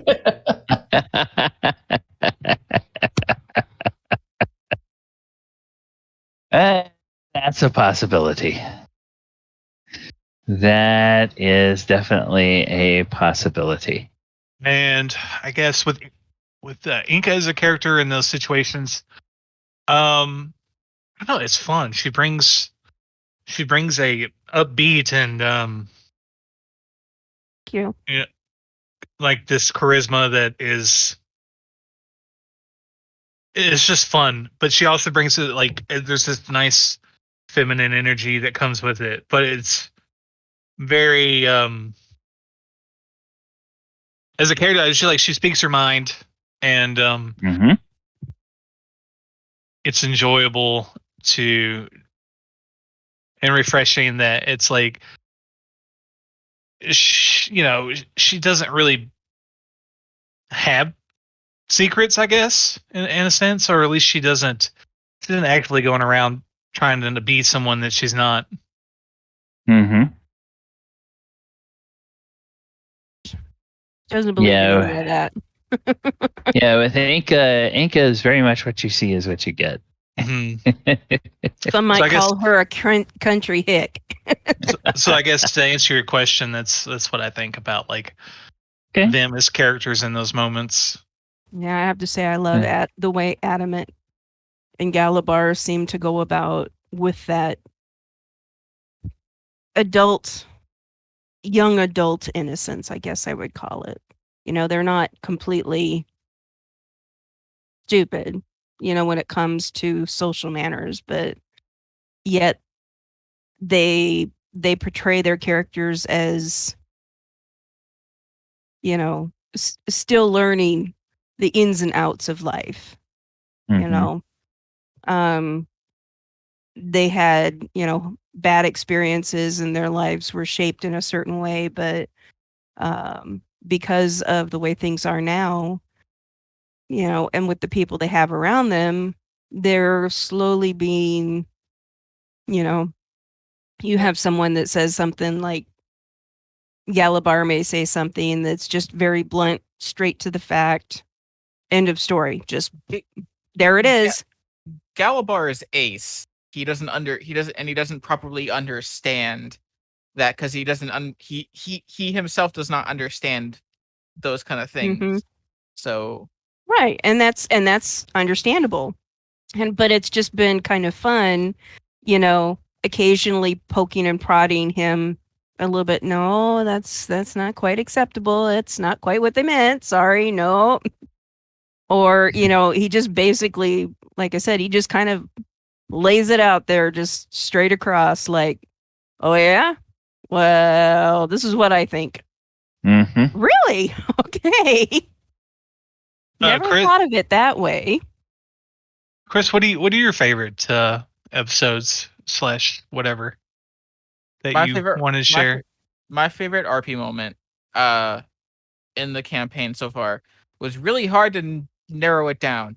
Because there've been a bunch of moments that were about as equal to it, but it was probably, I think it was either the first or the second night in Ravnica, when me and not Elora, Zandri, me and Zandri we were really annoyed that the Boros Legion refused to leave us alone. They constantly had a guard on us at all times for protection. And me and Zandri, who were practiced warriors, who knew we knew we didn't need that protection. So when we decided to go out and do our normal training, which consisted of a run, the guard followed us. I think we had 2 guards following us. We decided to, you know what, we'll start on a jog for a good solid 45 minutes. And then when we noticed the guards were looking tired, we sprinted. Yes. And they started failing constitution checks. Yeah, we humiliated them. Yep. Because they my wouldn't leave God. us alone. Yep. And then we spotted the spy bugs that we assumed were either Boros or somebody following us, or like, you know what, we'll just do the rest of our normal routine and head back and give a talking to the Boros general that insisted we have a guard follow us at all times. Yep. That was definitely a memorable incident. And then I think my favorite combat is probably either a tie between against the vampire that I trapped in a bag of holding, or the fight with the Slod that we immediately we cured him of his lycanthropy, not knowing he was a Slod. Yep. And then immediately dogpiled and murdered on him before he could even hit us. Yep. We just knew he's the leader of the werewolves. If we cure him of lycanthropy, he can't be the leader anymore. So it's a slod. Well, yeah. this changes things. We didn't see that coming. In the back of Adamant's mind, I did not know. He was the kind of Slod that if he hits you, there's a chance that he'll turn you into a Slod. Yeah. We killed him before he could even touch us. Yeah, exactly. In the back of Adamant's mind, it was, I did not know that slots could become werewolves. Technically, anything can, as long as they have blood. Yeah. There's all kinds of crazy stuff that can get lycanthropy. And if you look at a lot of the official and semi-official source books from previous editions of the game, lycanthropy is not only limited to humanoids, but limited to a lot of other things. I think 5th edition is a little bit like D&D with training wheels. It's accessible and it's streamlined. And as written, it wants to make it as easy for novice players and novice DMs to make decisions. So it does give you kind of boundaries. But again, just like it says on the cover or the introduction of the DMG, these rules are just suggestions. Change whatever you want. So, big fan of that rule. Yeah. So it's so what I did is I went back and I looked for inspiration from previous editions. And okay. And I thought, I wonder what if a Slod were to be infected with lycanthropy. That would be something that I bet the players wouldn't expect.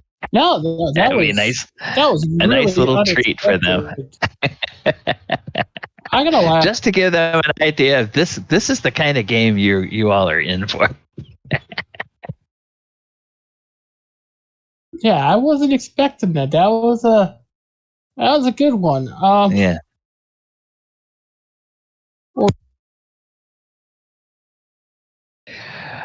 Okay, and I think we've heard from most people. We haven't heard yet from Ken. So, Oyohusa.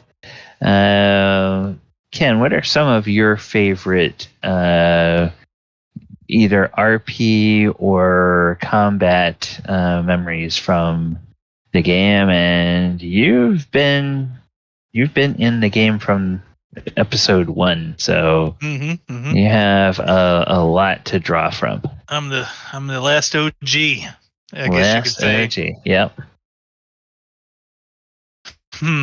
Well, at first I thought, well, this is a really difficult question, but naturally I just procrastinated and put it off. And that here in the moment, I can easily recall. One of my favorite moments is when we were in Ravnica and Oyohusa and why my brain went dead. I guess it was with Gonti. Was Zandri. Her character Zandri. Okay. And we went to that piano bar. Yes. And I played this really pompous, cocky, sexist fictional character that I made up for us to get information. Named Baron von Nunya. Yeah. Nunya business. And Baron von Nunya. And what was her name that I gave her was oh man. Oh, I can't remember. Yeah, I Anybody forget. anybody remember that's yeah. I remember Anyway, the scene, but I don't remember the names that you guys came up with for your characters or oh your yeah, yeah. personas. I didn't even give her a chance. I just gave her a name and she just ran with it. It was a lot of fun. No, that was a lot of fun. That was a really fun scene. Yes, because that was when you guys were trying to figure out, okay, what the hell are all these Ravnicans up to? And you in particular, and I think a couple of other people had picked up on, okay, let's get away from the official people and see what people in the city really are talking about and what's really going on. Yeah, we kind of disguised up. Yeah. Like, not magically, I don't believe. We just put on some Yeah. makeup and some clothes and stuff. So that was really fun. Another one, I might have to agree with Heather. Like, what was it? Was it episode 85, the awkward evening? Yeah, awkward evening. Yeah. So much happened in that episode. I just feel like everybody really relaxed and we had a really good in character conversations, and it was just a very positive, fun experience, I think. And I can't remember, but also I think it was also in that episode where, if I'm not mistaken, where a lot of development between Elora and Oyohusa, I think, kind of got started. But it was also the first time where Oyohusa as a character was really able to kind of lay back and relax and have a good time. And I know for him, at least, it was nice to have more people in the party because we had lost a couple of our members, Zandri and our friend the dwarf, and just things like that. I don't know. It just felt good as from a character standpoint. Things were kind of looking up. Yeah. Mhm. And I think combat wise, I really liked when we stumbled upon that underground laboratory in Ravnica, I think it was. Yeah. That was a really good combat encounter. I really liked that. And that was an example of a Galibar just having a flash of insight. Hey, this bag holds things. Vampire turned into mist. A mist is a thing. Can't this thing hold a mist? Yeah. For a brief moment, Sure. Galibar had a ghost trap. Yeah. He threw it out there, caught the ghost. What do y'all think about what I mentioned as far as Oyo involved in those? Those were good times. I remember those. Of course, and I think that we've talked about it off air, and I don't know if we've talked about it on air as a group, but the fact that when we brought anytime we bring a new player into a game, so when we brought Ivy into the game, she kind of was like, you know what, there's one aspect of this game that's missing. And it was an aspect I really had never put much thought into. Sort of naturally, we had previously a character that had a fairly serious relationship with an NPC, that we would see every time, we were back in Waterdeep, and there would be, a little scene here and a little scene there with Zandri and Sokala. And that was kind of a nice little interlude, but we had never had any kind of hints or anything that there was relationships between any of the characters within the party. And that was something that she thought, that this game might benefit from that. And so through out of character discussions, sort of came to, well, let's see what this might be. And that's been a really interesting new dynamic that is unfolding.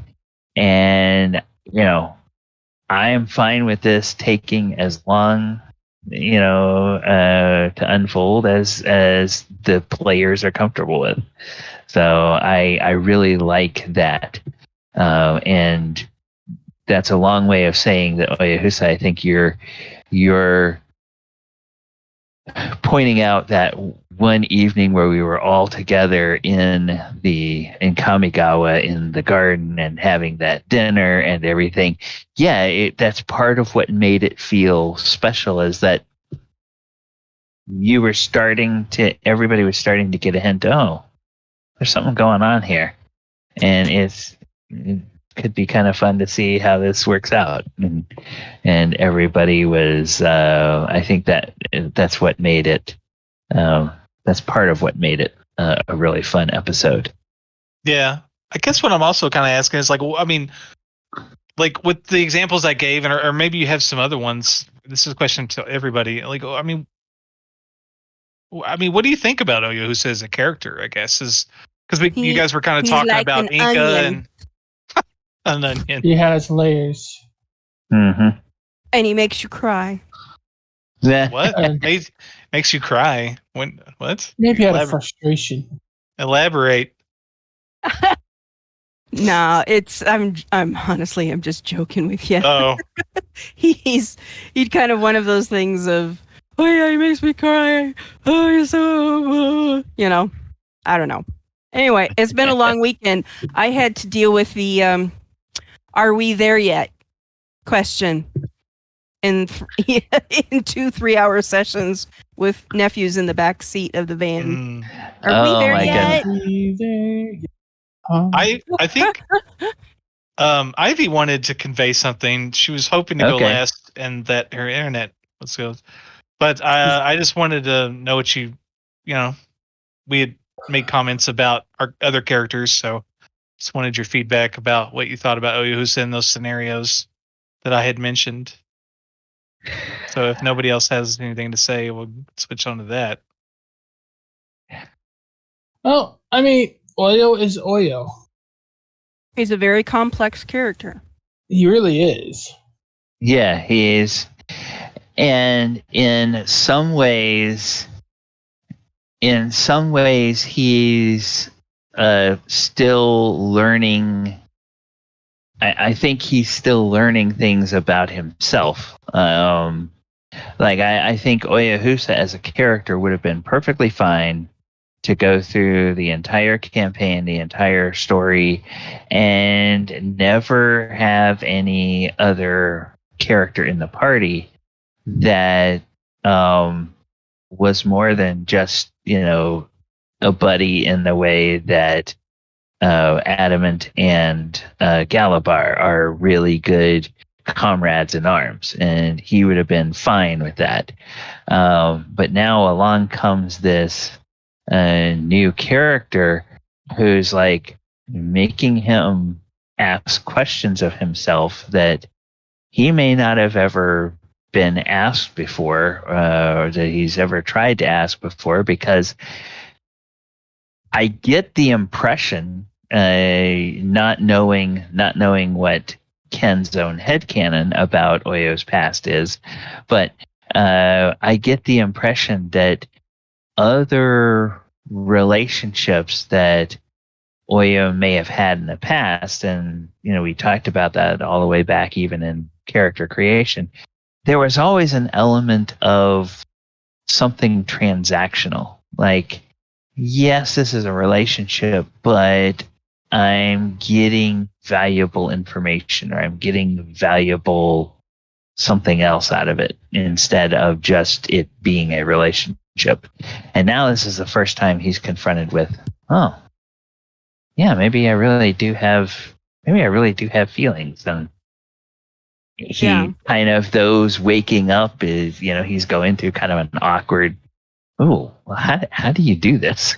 So he can't look at Elora as a younger sister anymore. Is that what you're? Yeah. He's like, I think the veil of denial is slowly lifting. Yeah. Yes.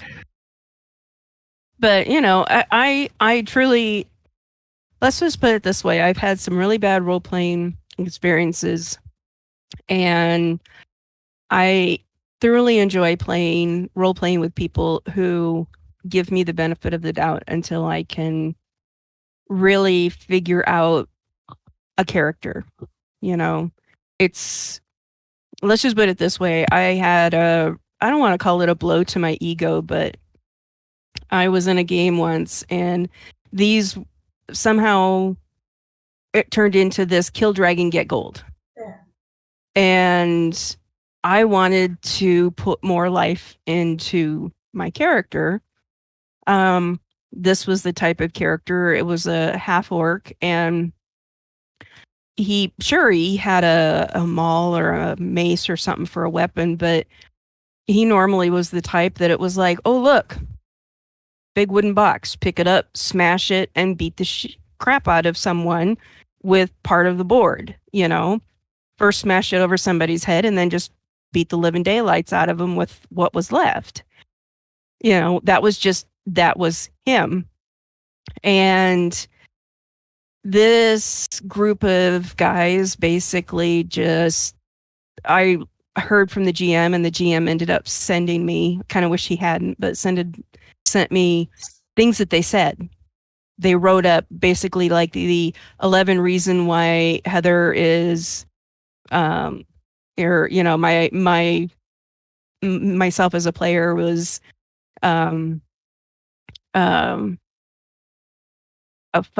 not a fun debuff, was anti-fun debuff or something like that. So I don't remember it all, but it was bad.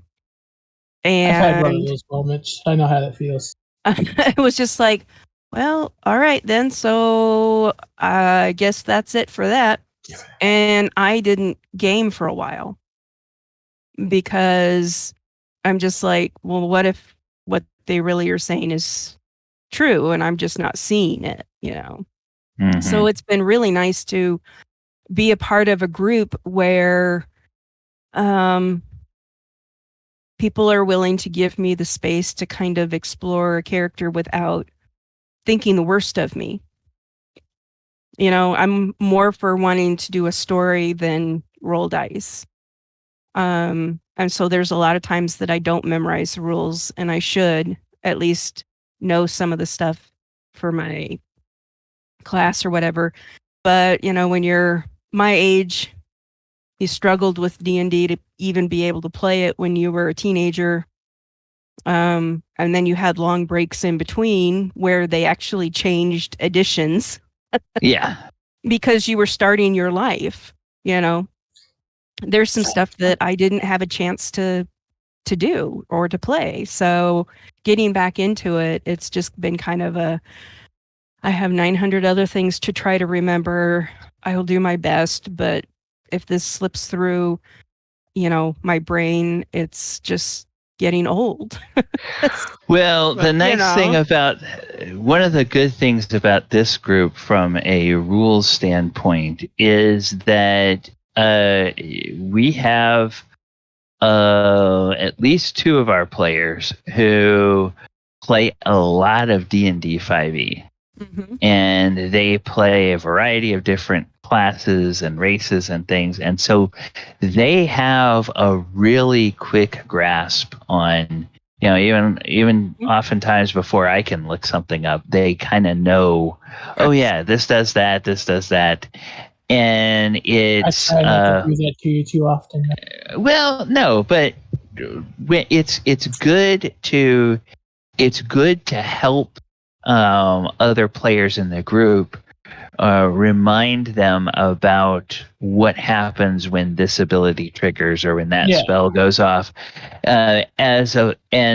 And I always feel like when you guys throw that out, it's like, okay, yeah, you can do that, but here's the things to keep in mind, and not, oh, well, that's really the wrong thing to do at this time. What you really should do is this other thing. And that's where I don't like when players start saying, "Oh, you're playing your character wrong." It's not, and I always want to tell them it's not your character, it's their character. So you don't tell them how to play it, but it is helpful when somebody is thinking about doing something and their perception is, "Oh, this is going to help us because of that," and somebody else points out, "Wait a minute, that may not be the most helpful thing to do." Right. And so I came to you guys through Chris. Yeah. Because Chris, I tried GMing on my own. Mhm. And of course, not being a rules monger, I was just kind of like, okay, we're going to fly by the seat of our pants. I want people to be more immersed in the story than, rolling dice. And, you need to roll dice at certain points in time, but not all of it. And I know Chris had some good times and whatever, but it was kind of a pre-COVID, and when crap just kind of hit the fan and everything beforehand, trying to get my life situated a little bit more before COVID hit. I just didn't have the time to put into it anymore. So Yeah. I kind of hang out on the fringes with Chris from time to time, and then he told me you guys had an opening, and I was just kind of like, hey, that's kind of cool. So great. Yeah, I've personally glad that you're here, and it's been a lot of fun having you. Yeah, Well, and it's been a lot of fun talking to you guys, like behind the scenes, and and Ken has really helped me work with my custom class, because I was just kind of like, I have no idea. He helped me out a lot too, and I appreciate. Yeah, it's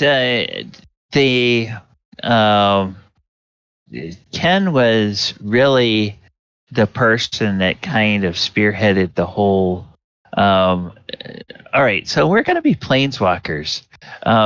Would we be just kind of normal, run-of-the-mill character classes? Because I'm kind of looking for a custom ninja class, and I was like, initially I was like, well, okay, go out and find something and let me know what you find. And then he was like, I've been looking, but there's really nothing that matches what my idea of a ninja is. And so that finally got, okay, what is your idea of a ninja?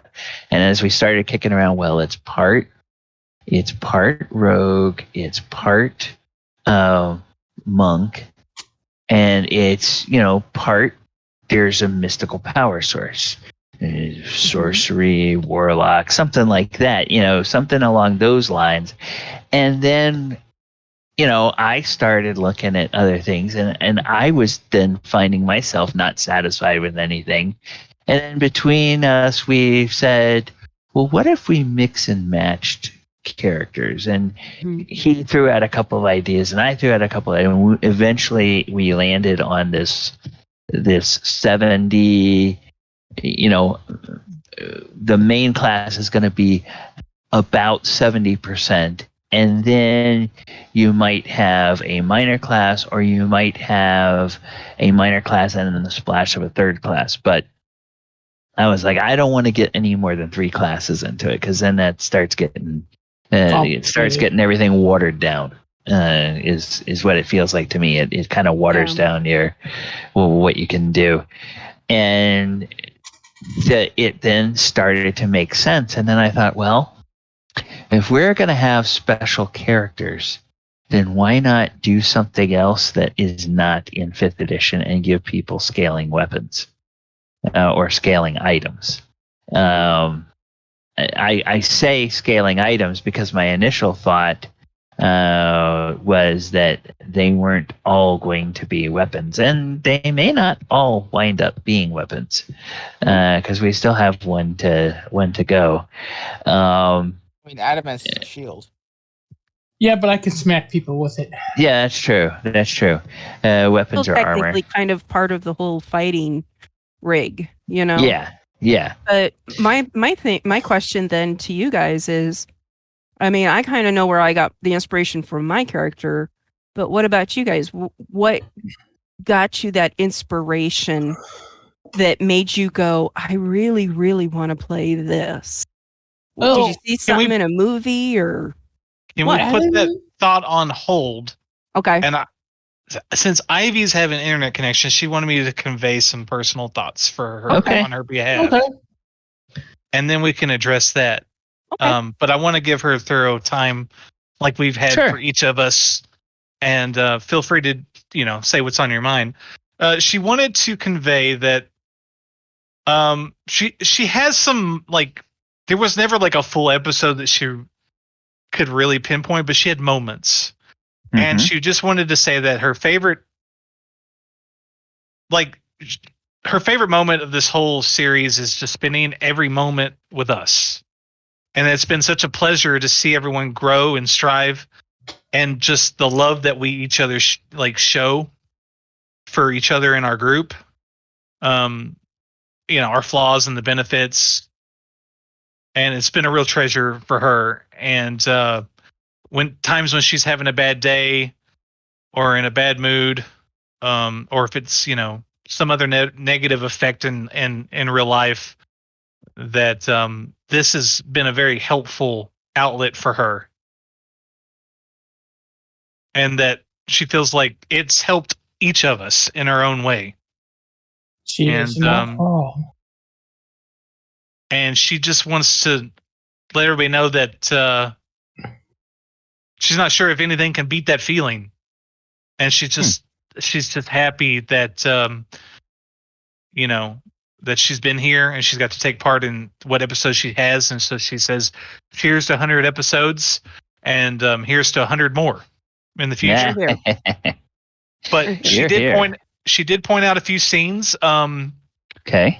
For example, for whatever reason, Oyo coming to save Elora when she was paralyzed.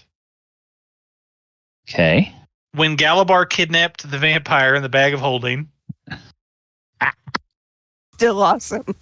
When Adamant lit all the trees on fire and Laura is always there to put them out and give him a scolding, but he awkwardly always gives her a pat on the head and she forgives him.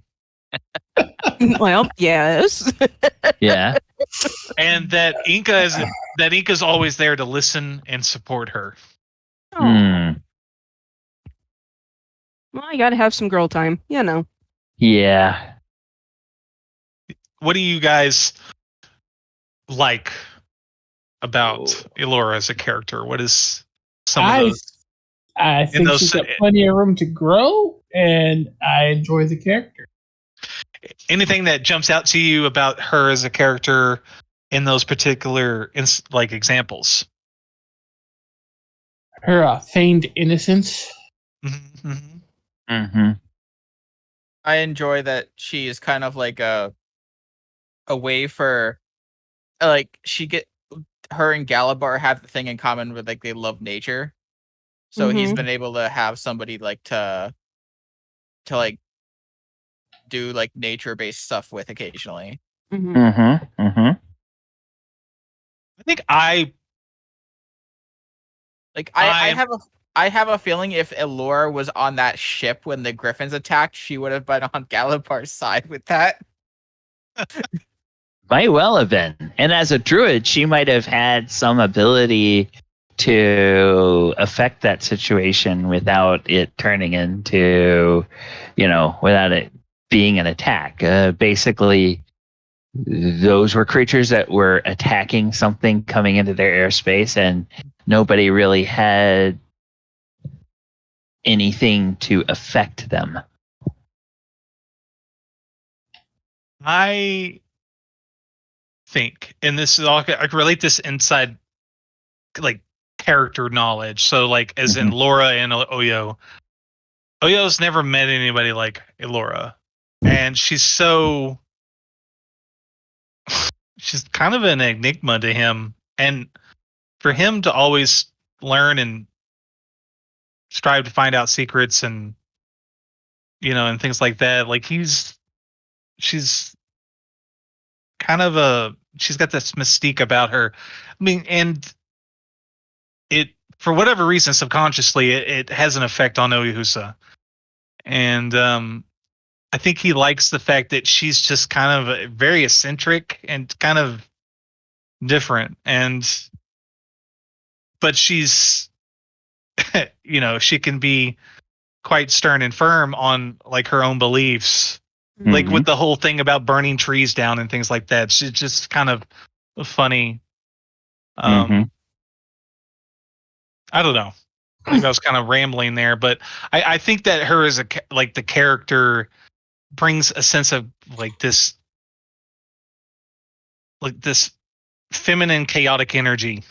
It's also a sense of innocence to me. That's what I get off of it. Well, there's innocence too, but definitely there's just like this chaotic nature to it, and I think that's really cool. Well, I'm gonna flip something that and talk about the other side of the coin of something that Adamant mentioned, or that Pete mentioned. Pete mentioned that Elora as a character still has so much room for growth, but I, as a DM, enjoy seeing how much Elora the character has grown from when she was introduced, because she was pitched to me and introduced to me with a little bit of a thumbnail background, but basically this is Eric's little sister. And so that's kind of the starting point, and her motivation to join the party was to find out where her big brother had gone. And then seeing how she has really blossomed and become her own person as a character, and I get to see also, I think that when Ivy first started playing on Thursday nights, it felt like she was relatively new to D&D. Like she had never played in a long-term campaign before. And, she may have played in a few games here and there, but she wasn't quite sure of this whole, what this whole, character and RP and all that kind of stuff. But she's really grown as a player over time in both the Thursday game and here in the Sunday game. And it's fun seeing the parallel growth of the character as she has become more comfortable as a player. And, to the point that she looked at our game and realized, hey, there's an element that could be in this game that's missing. And, as long as I have at least one willing other player and the DM isn't going to shoot us down, I'd really like to see what would happen if two of the characters started, walking down the path of a relationship. And it's like, I would never stand in the way of that. It's just other than sort of the guardrails that I set up early on when Gonti wanted Zandri to start having a relationship with an NPC, and it was very much Gonti and I were on the same page with this, that okay, there can be some sweet and tender moments between the two, but if there's ever going to be any kind of adult time, it's going to go into the room, the door closes, and we fade to black. And the camera goes to another scene. Because it's like, okay, everybody knows what's happening, and that's fine.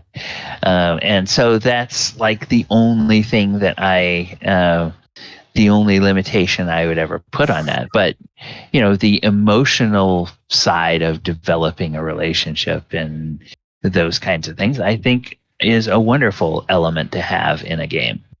And if two characters are going to go down that path, it'd be a lot of fun to see that play out.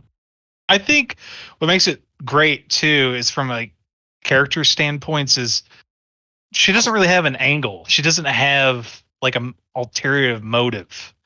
And for whatever reason, it kind of like just her essence as a character, for whatever reason, subconsciously, it's been wearing Oyohusa down. Like his barrier. He's very, he just, he's been trained to not show his true emotions and guard his emotions and and blah, blah, blah, blah, blah. He's very, I don't know. Is Oyo a commitment phobe? I don't know. But, Excuse me. She definitely has that effect, is having an effect on him, whether he realizes it or not. I mean, he still very much sees her up until recently as a little sister. Yeah. And it wasn't till now he's just like, well, what the hell was that? Like, I don't. So it hasn't came through and hasn't quite sunk in yet, but he's, it's going to start being a problem for him, I think.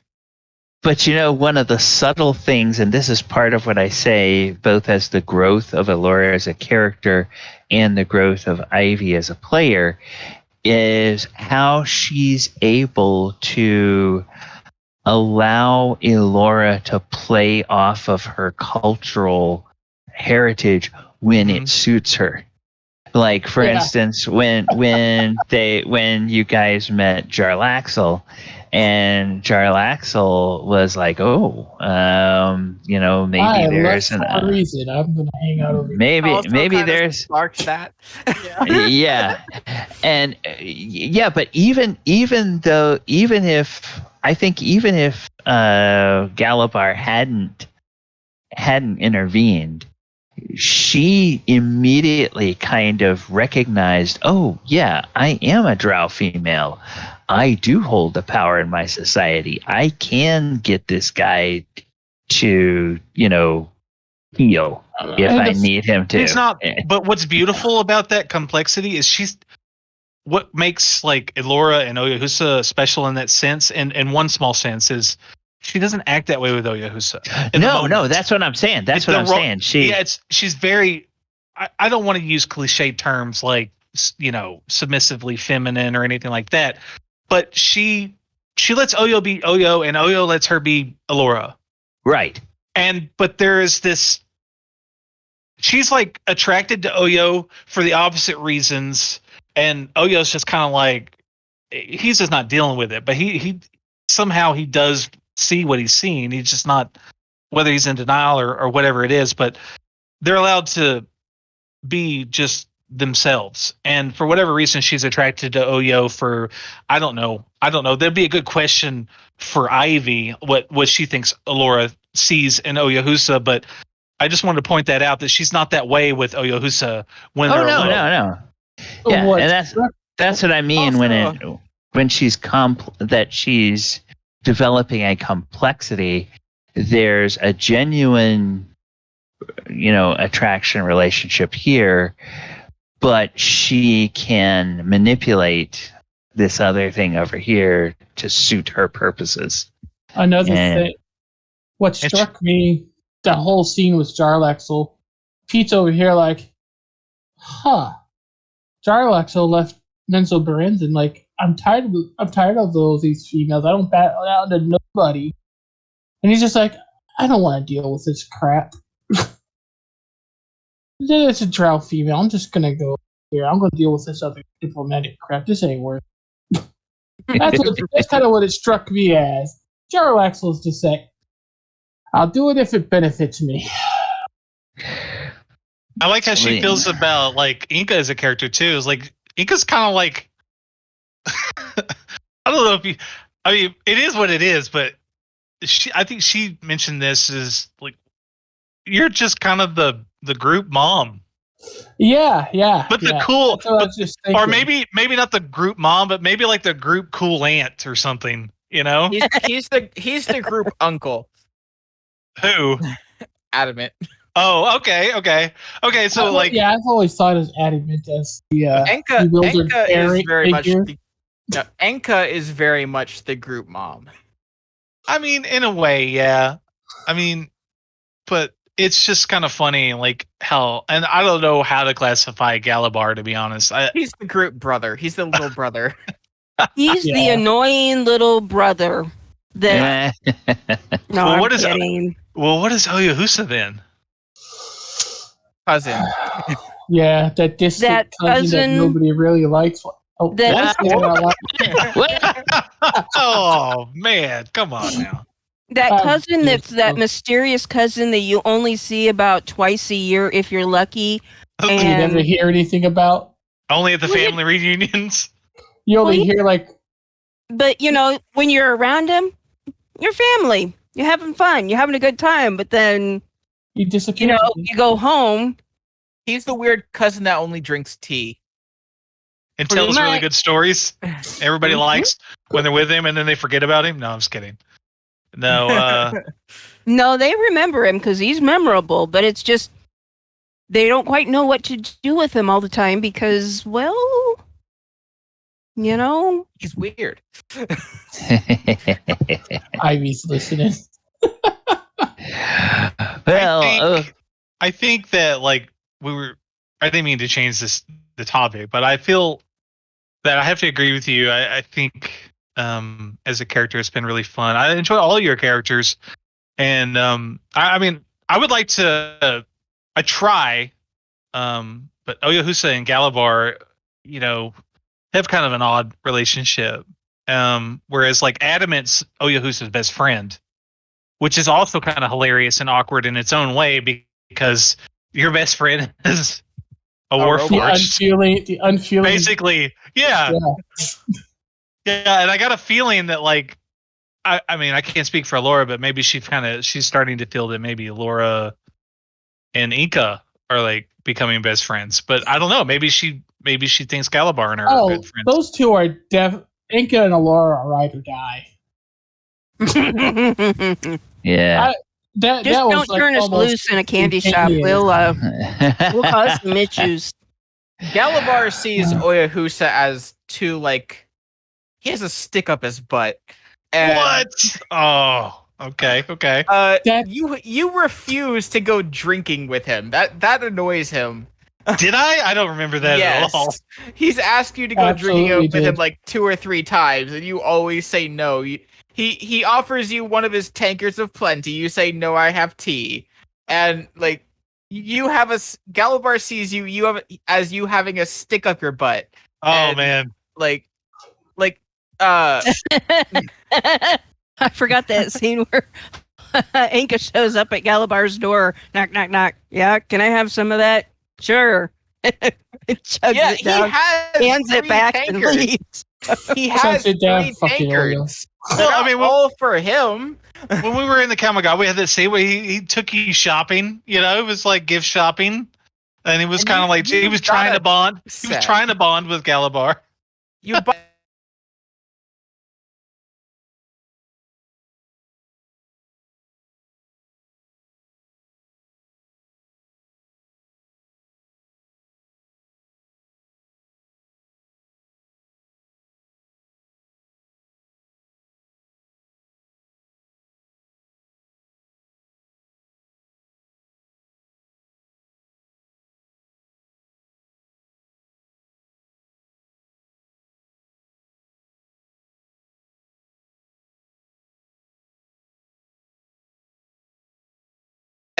drinking with him for like a night, and just like it was just like you two, and you like just We got into like God knows what shenanigans. Like, Okay. arm like The- arm wrestle him or something. the two of you fight an entire biker bar or D&D biker bar. Yeah, that we'd would wake that up would in the make morning and that would make Galibar happy. It'd be like, You okay, had to come bail. where did Oyohusa and Galibar go? I don't Just know. I couldn't saw him do that last without night. Adamant. Like bail Just Galibar having- and Oyohusa out of jail Yeah. episode. Look, you No, could do a bar fight without Adam. You know that. just have like a night of just boys being boys. Like Right. like get into a fight, go drink. I thought we had that one night. Didn't we have Not like a guys' really. night? I remember that episode. The closest thing was when you hauled them off to a play in Ravnica. That was a great episode. I forgot about it. That was a pretty good one. That was a great episode. I can't believe I didn't list that as one of my favorite. That was a really good one. Adamant, Davey's like, I can't believe they did that to our sweet Warforged. Oh, that actress that had a super thing for Oyohusa, and then he gets swapped at the last minute. The higher ups swap him out, and then the guy ends up his case study that replaces him ends up getting like brutally murdered with that snobby act. Oh, it was a great episode. I forgot about that. What episode was that? And then Galibar. Yeah, then Pete and Chris's character just sit in the audience, just like mortified. The murder wasn't the thing that traumatized Adamant. It was like, God, that's what fleshlings do? Yeah. Well, I don't know how Galibar felt.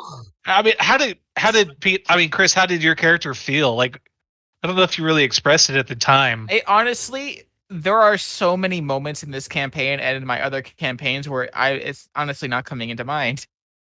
Yeah, well, that was a good episode. Hey, everybody, we've gone over, which I don't mind. We've gone over by about 20 minutes, so.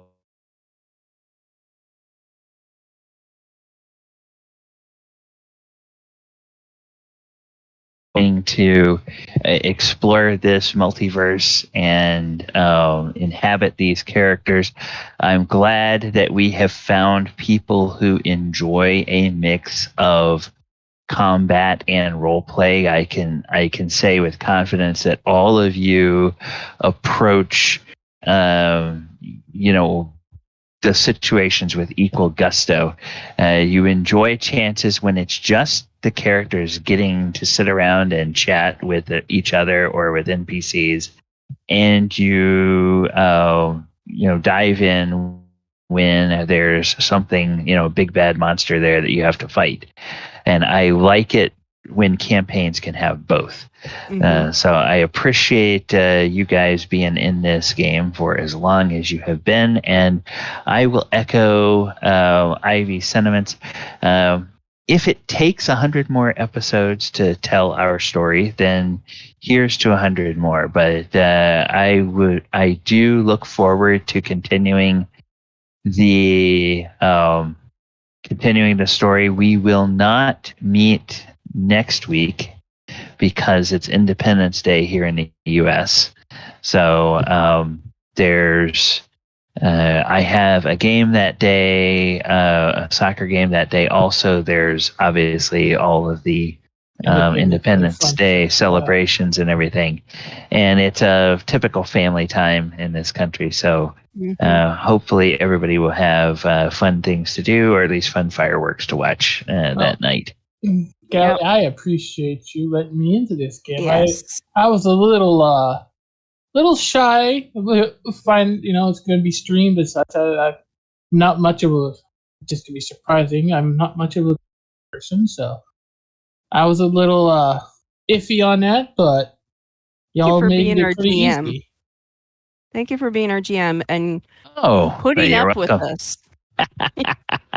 Putting up with our shenanigans and the things we get up to and the frustrations and having just run a little bit of a D&D game. All the work that goes into it is just awesome. It's been a joy. I mean, I feel like, I don't know how you guys feel, but this has happened at the start of COVID, and I know some of you haven't been here that long, but it's really been a wonderful outlet of just kind of a dark time in everybody's life. I mean, this whole COVID shit was awful, and so many people were cut off from their social groups and their emotional groups and people that they loved and cared for, and it was really nice to be able to come here on Sundays. That's enough. And this was my escape. Yeah, and just talk and just have fun and have a place to vent, or outside of game we would be able to share our feelings about what's been going on in our lives, and things like that. Mm-hmm. So I just, thank you, Gally, Yeah. and Oh, all the you're hard work welcome. that you put into. And I feel like we're in this. I'm not afraid to say it. I consider all of you friends. It's kind of been like a family. Yeah. I mean, this we've weird, had this our weird interesting family. discussions. Mm-hmm. 100 episodes. We're going on 2 years for the campaign. Mhm. Yeah. Actually, I think we've passed 2 It's over years. I 2 think it was years now. April of 2019 when we started. Maybe well, for we got 4 you more when you sessions. joined. We got 4 more sessions. Yeah, 104 sessions. Well, that We you have skipped to keep weeks. into account that I don't count weeks. I count every session, and we skip probably somewhere between 5 and 8 weeks every year. Yeah. Oh, yeah, that's what I'm doing. I'm Because counting the sessions, not the weeks. Yeah. Because we Okay. have a session at 104 sessions can be 2 years. Yeah, you that's know? 2 years. Okay, There's yeah, 52 I'm weeks in a counting year. I was counting by the calendar from April of 2019 when we had our first session. But that's okay. really just me at that point, because Adamant, you joined what, like episode I think me and Galibar joined at the 8th Episode session 8? or so. Yeah. 8th episode? Okay, so you're about We were two, level 4. 2 months 2 months in or something like that. Yeah, I think we're level 2 or 3. I think it was level 3. Yeah, it was level 3 And because you had your Gal- druid and you had your Pool of the Moon. Yeah, that's Circle of the true. Moon's level 2. You had a Minotaur druid. I forgot about that. Yeah, he's still out there. Somewhere. He left Living the his group. best life. He left the group because he realized he needed to train more. And he wasn't ready to go out adventuring yet. Later, he runs into Enka Yelka. Now we've got to the party set up where if I wanted to bring him in as a backup again, we already have a druid. It's Yeah, true. but you got multiple druids. Yeah. Yeah. Well, anyway, I don't know. I just wanted to Yeah. convey that, and You guys are it's been some of the special. best role players that I've had the pleasure of role playing with. Yeah, and it's a good. What I like best is that you're not afraid to RP. Right. Some people are afraid that, well, if I don't do it perfectly, then I can't do it. And nobody in this group is like that. And nobody in this group is afraid of making the perfect choice in every combat. Which is great, because there's optimal things you could do against this monster. Oh, that's what you're going to do. Okay, let's see how this works out. Adamant is actually one of my 2 more complex characters. Yeah. Oh yeah. Ivy- Don't. If Adamant dies, please don't bring Wa into this campaign. I would not do that. Ivy wants to say that she says, "Amen." A lot of shit's been happening, especially in mine, and this game's really helped me tie it down and keep her together during this whole COVID thing and everything. And man, that is Ivy, we appreciate you so much for joining us and being part of our game. Yeah. We really, And we I've really like. already got my backup character made, Galibar. It's not Watt. Okay, good. Wa is not fit for this campaign at all. I think Galibar would kick me up the game if I brought him. Yeah, but in terms of creativity in combat, Galibar definitely has a tactic that he sticks to, at least in group combat. If there is a caster, kill the caster. Yep. But I don't know. Now that I have more diverse spells, I'm not always going to be raging. And just wait till Galibar gets 5th level spells, because there's a spell that I'm taking that's going to be hilarious. Going to be Galibar hilarious. I get access to the sorcerer spell list. Guess which 5th level spell is on the sorcerer spell list? I'm afraid to ask, what are you taking? Bigby's hand. Oh, jeez. Big B's home. Animate object. Let's do this. well. All right. being Anyway, said, I gotta feed cats, guys, before Yeah. they try to start chewing on me. All We right, love- and we just want to say, I want to say, I don't want to speak for everyone, but since we're wrapping this up, I want to say to everyone out there who's listening, thank you for taking time out of your life to sharing a story with us that we've enjoyed sharing with you. Mhm. And we hope that it's helped you in some way. And Oh yeah. we aren't going anywhere, hopefully, God willing. And we look forward to making more content for you to enjoy and listen to. And we appreciate you.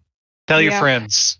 Yep. Yes, Definitely tell we your friends. appreciate you guys very much for putting up with us and putting up with the other content that we create here on this channel. And speaking of the other content we create, want to let everybody know before we sign off that tomorrow night for Monster Monday, we will be taking a look at the Iron Golem.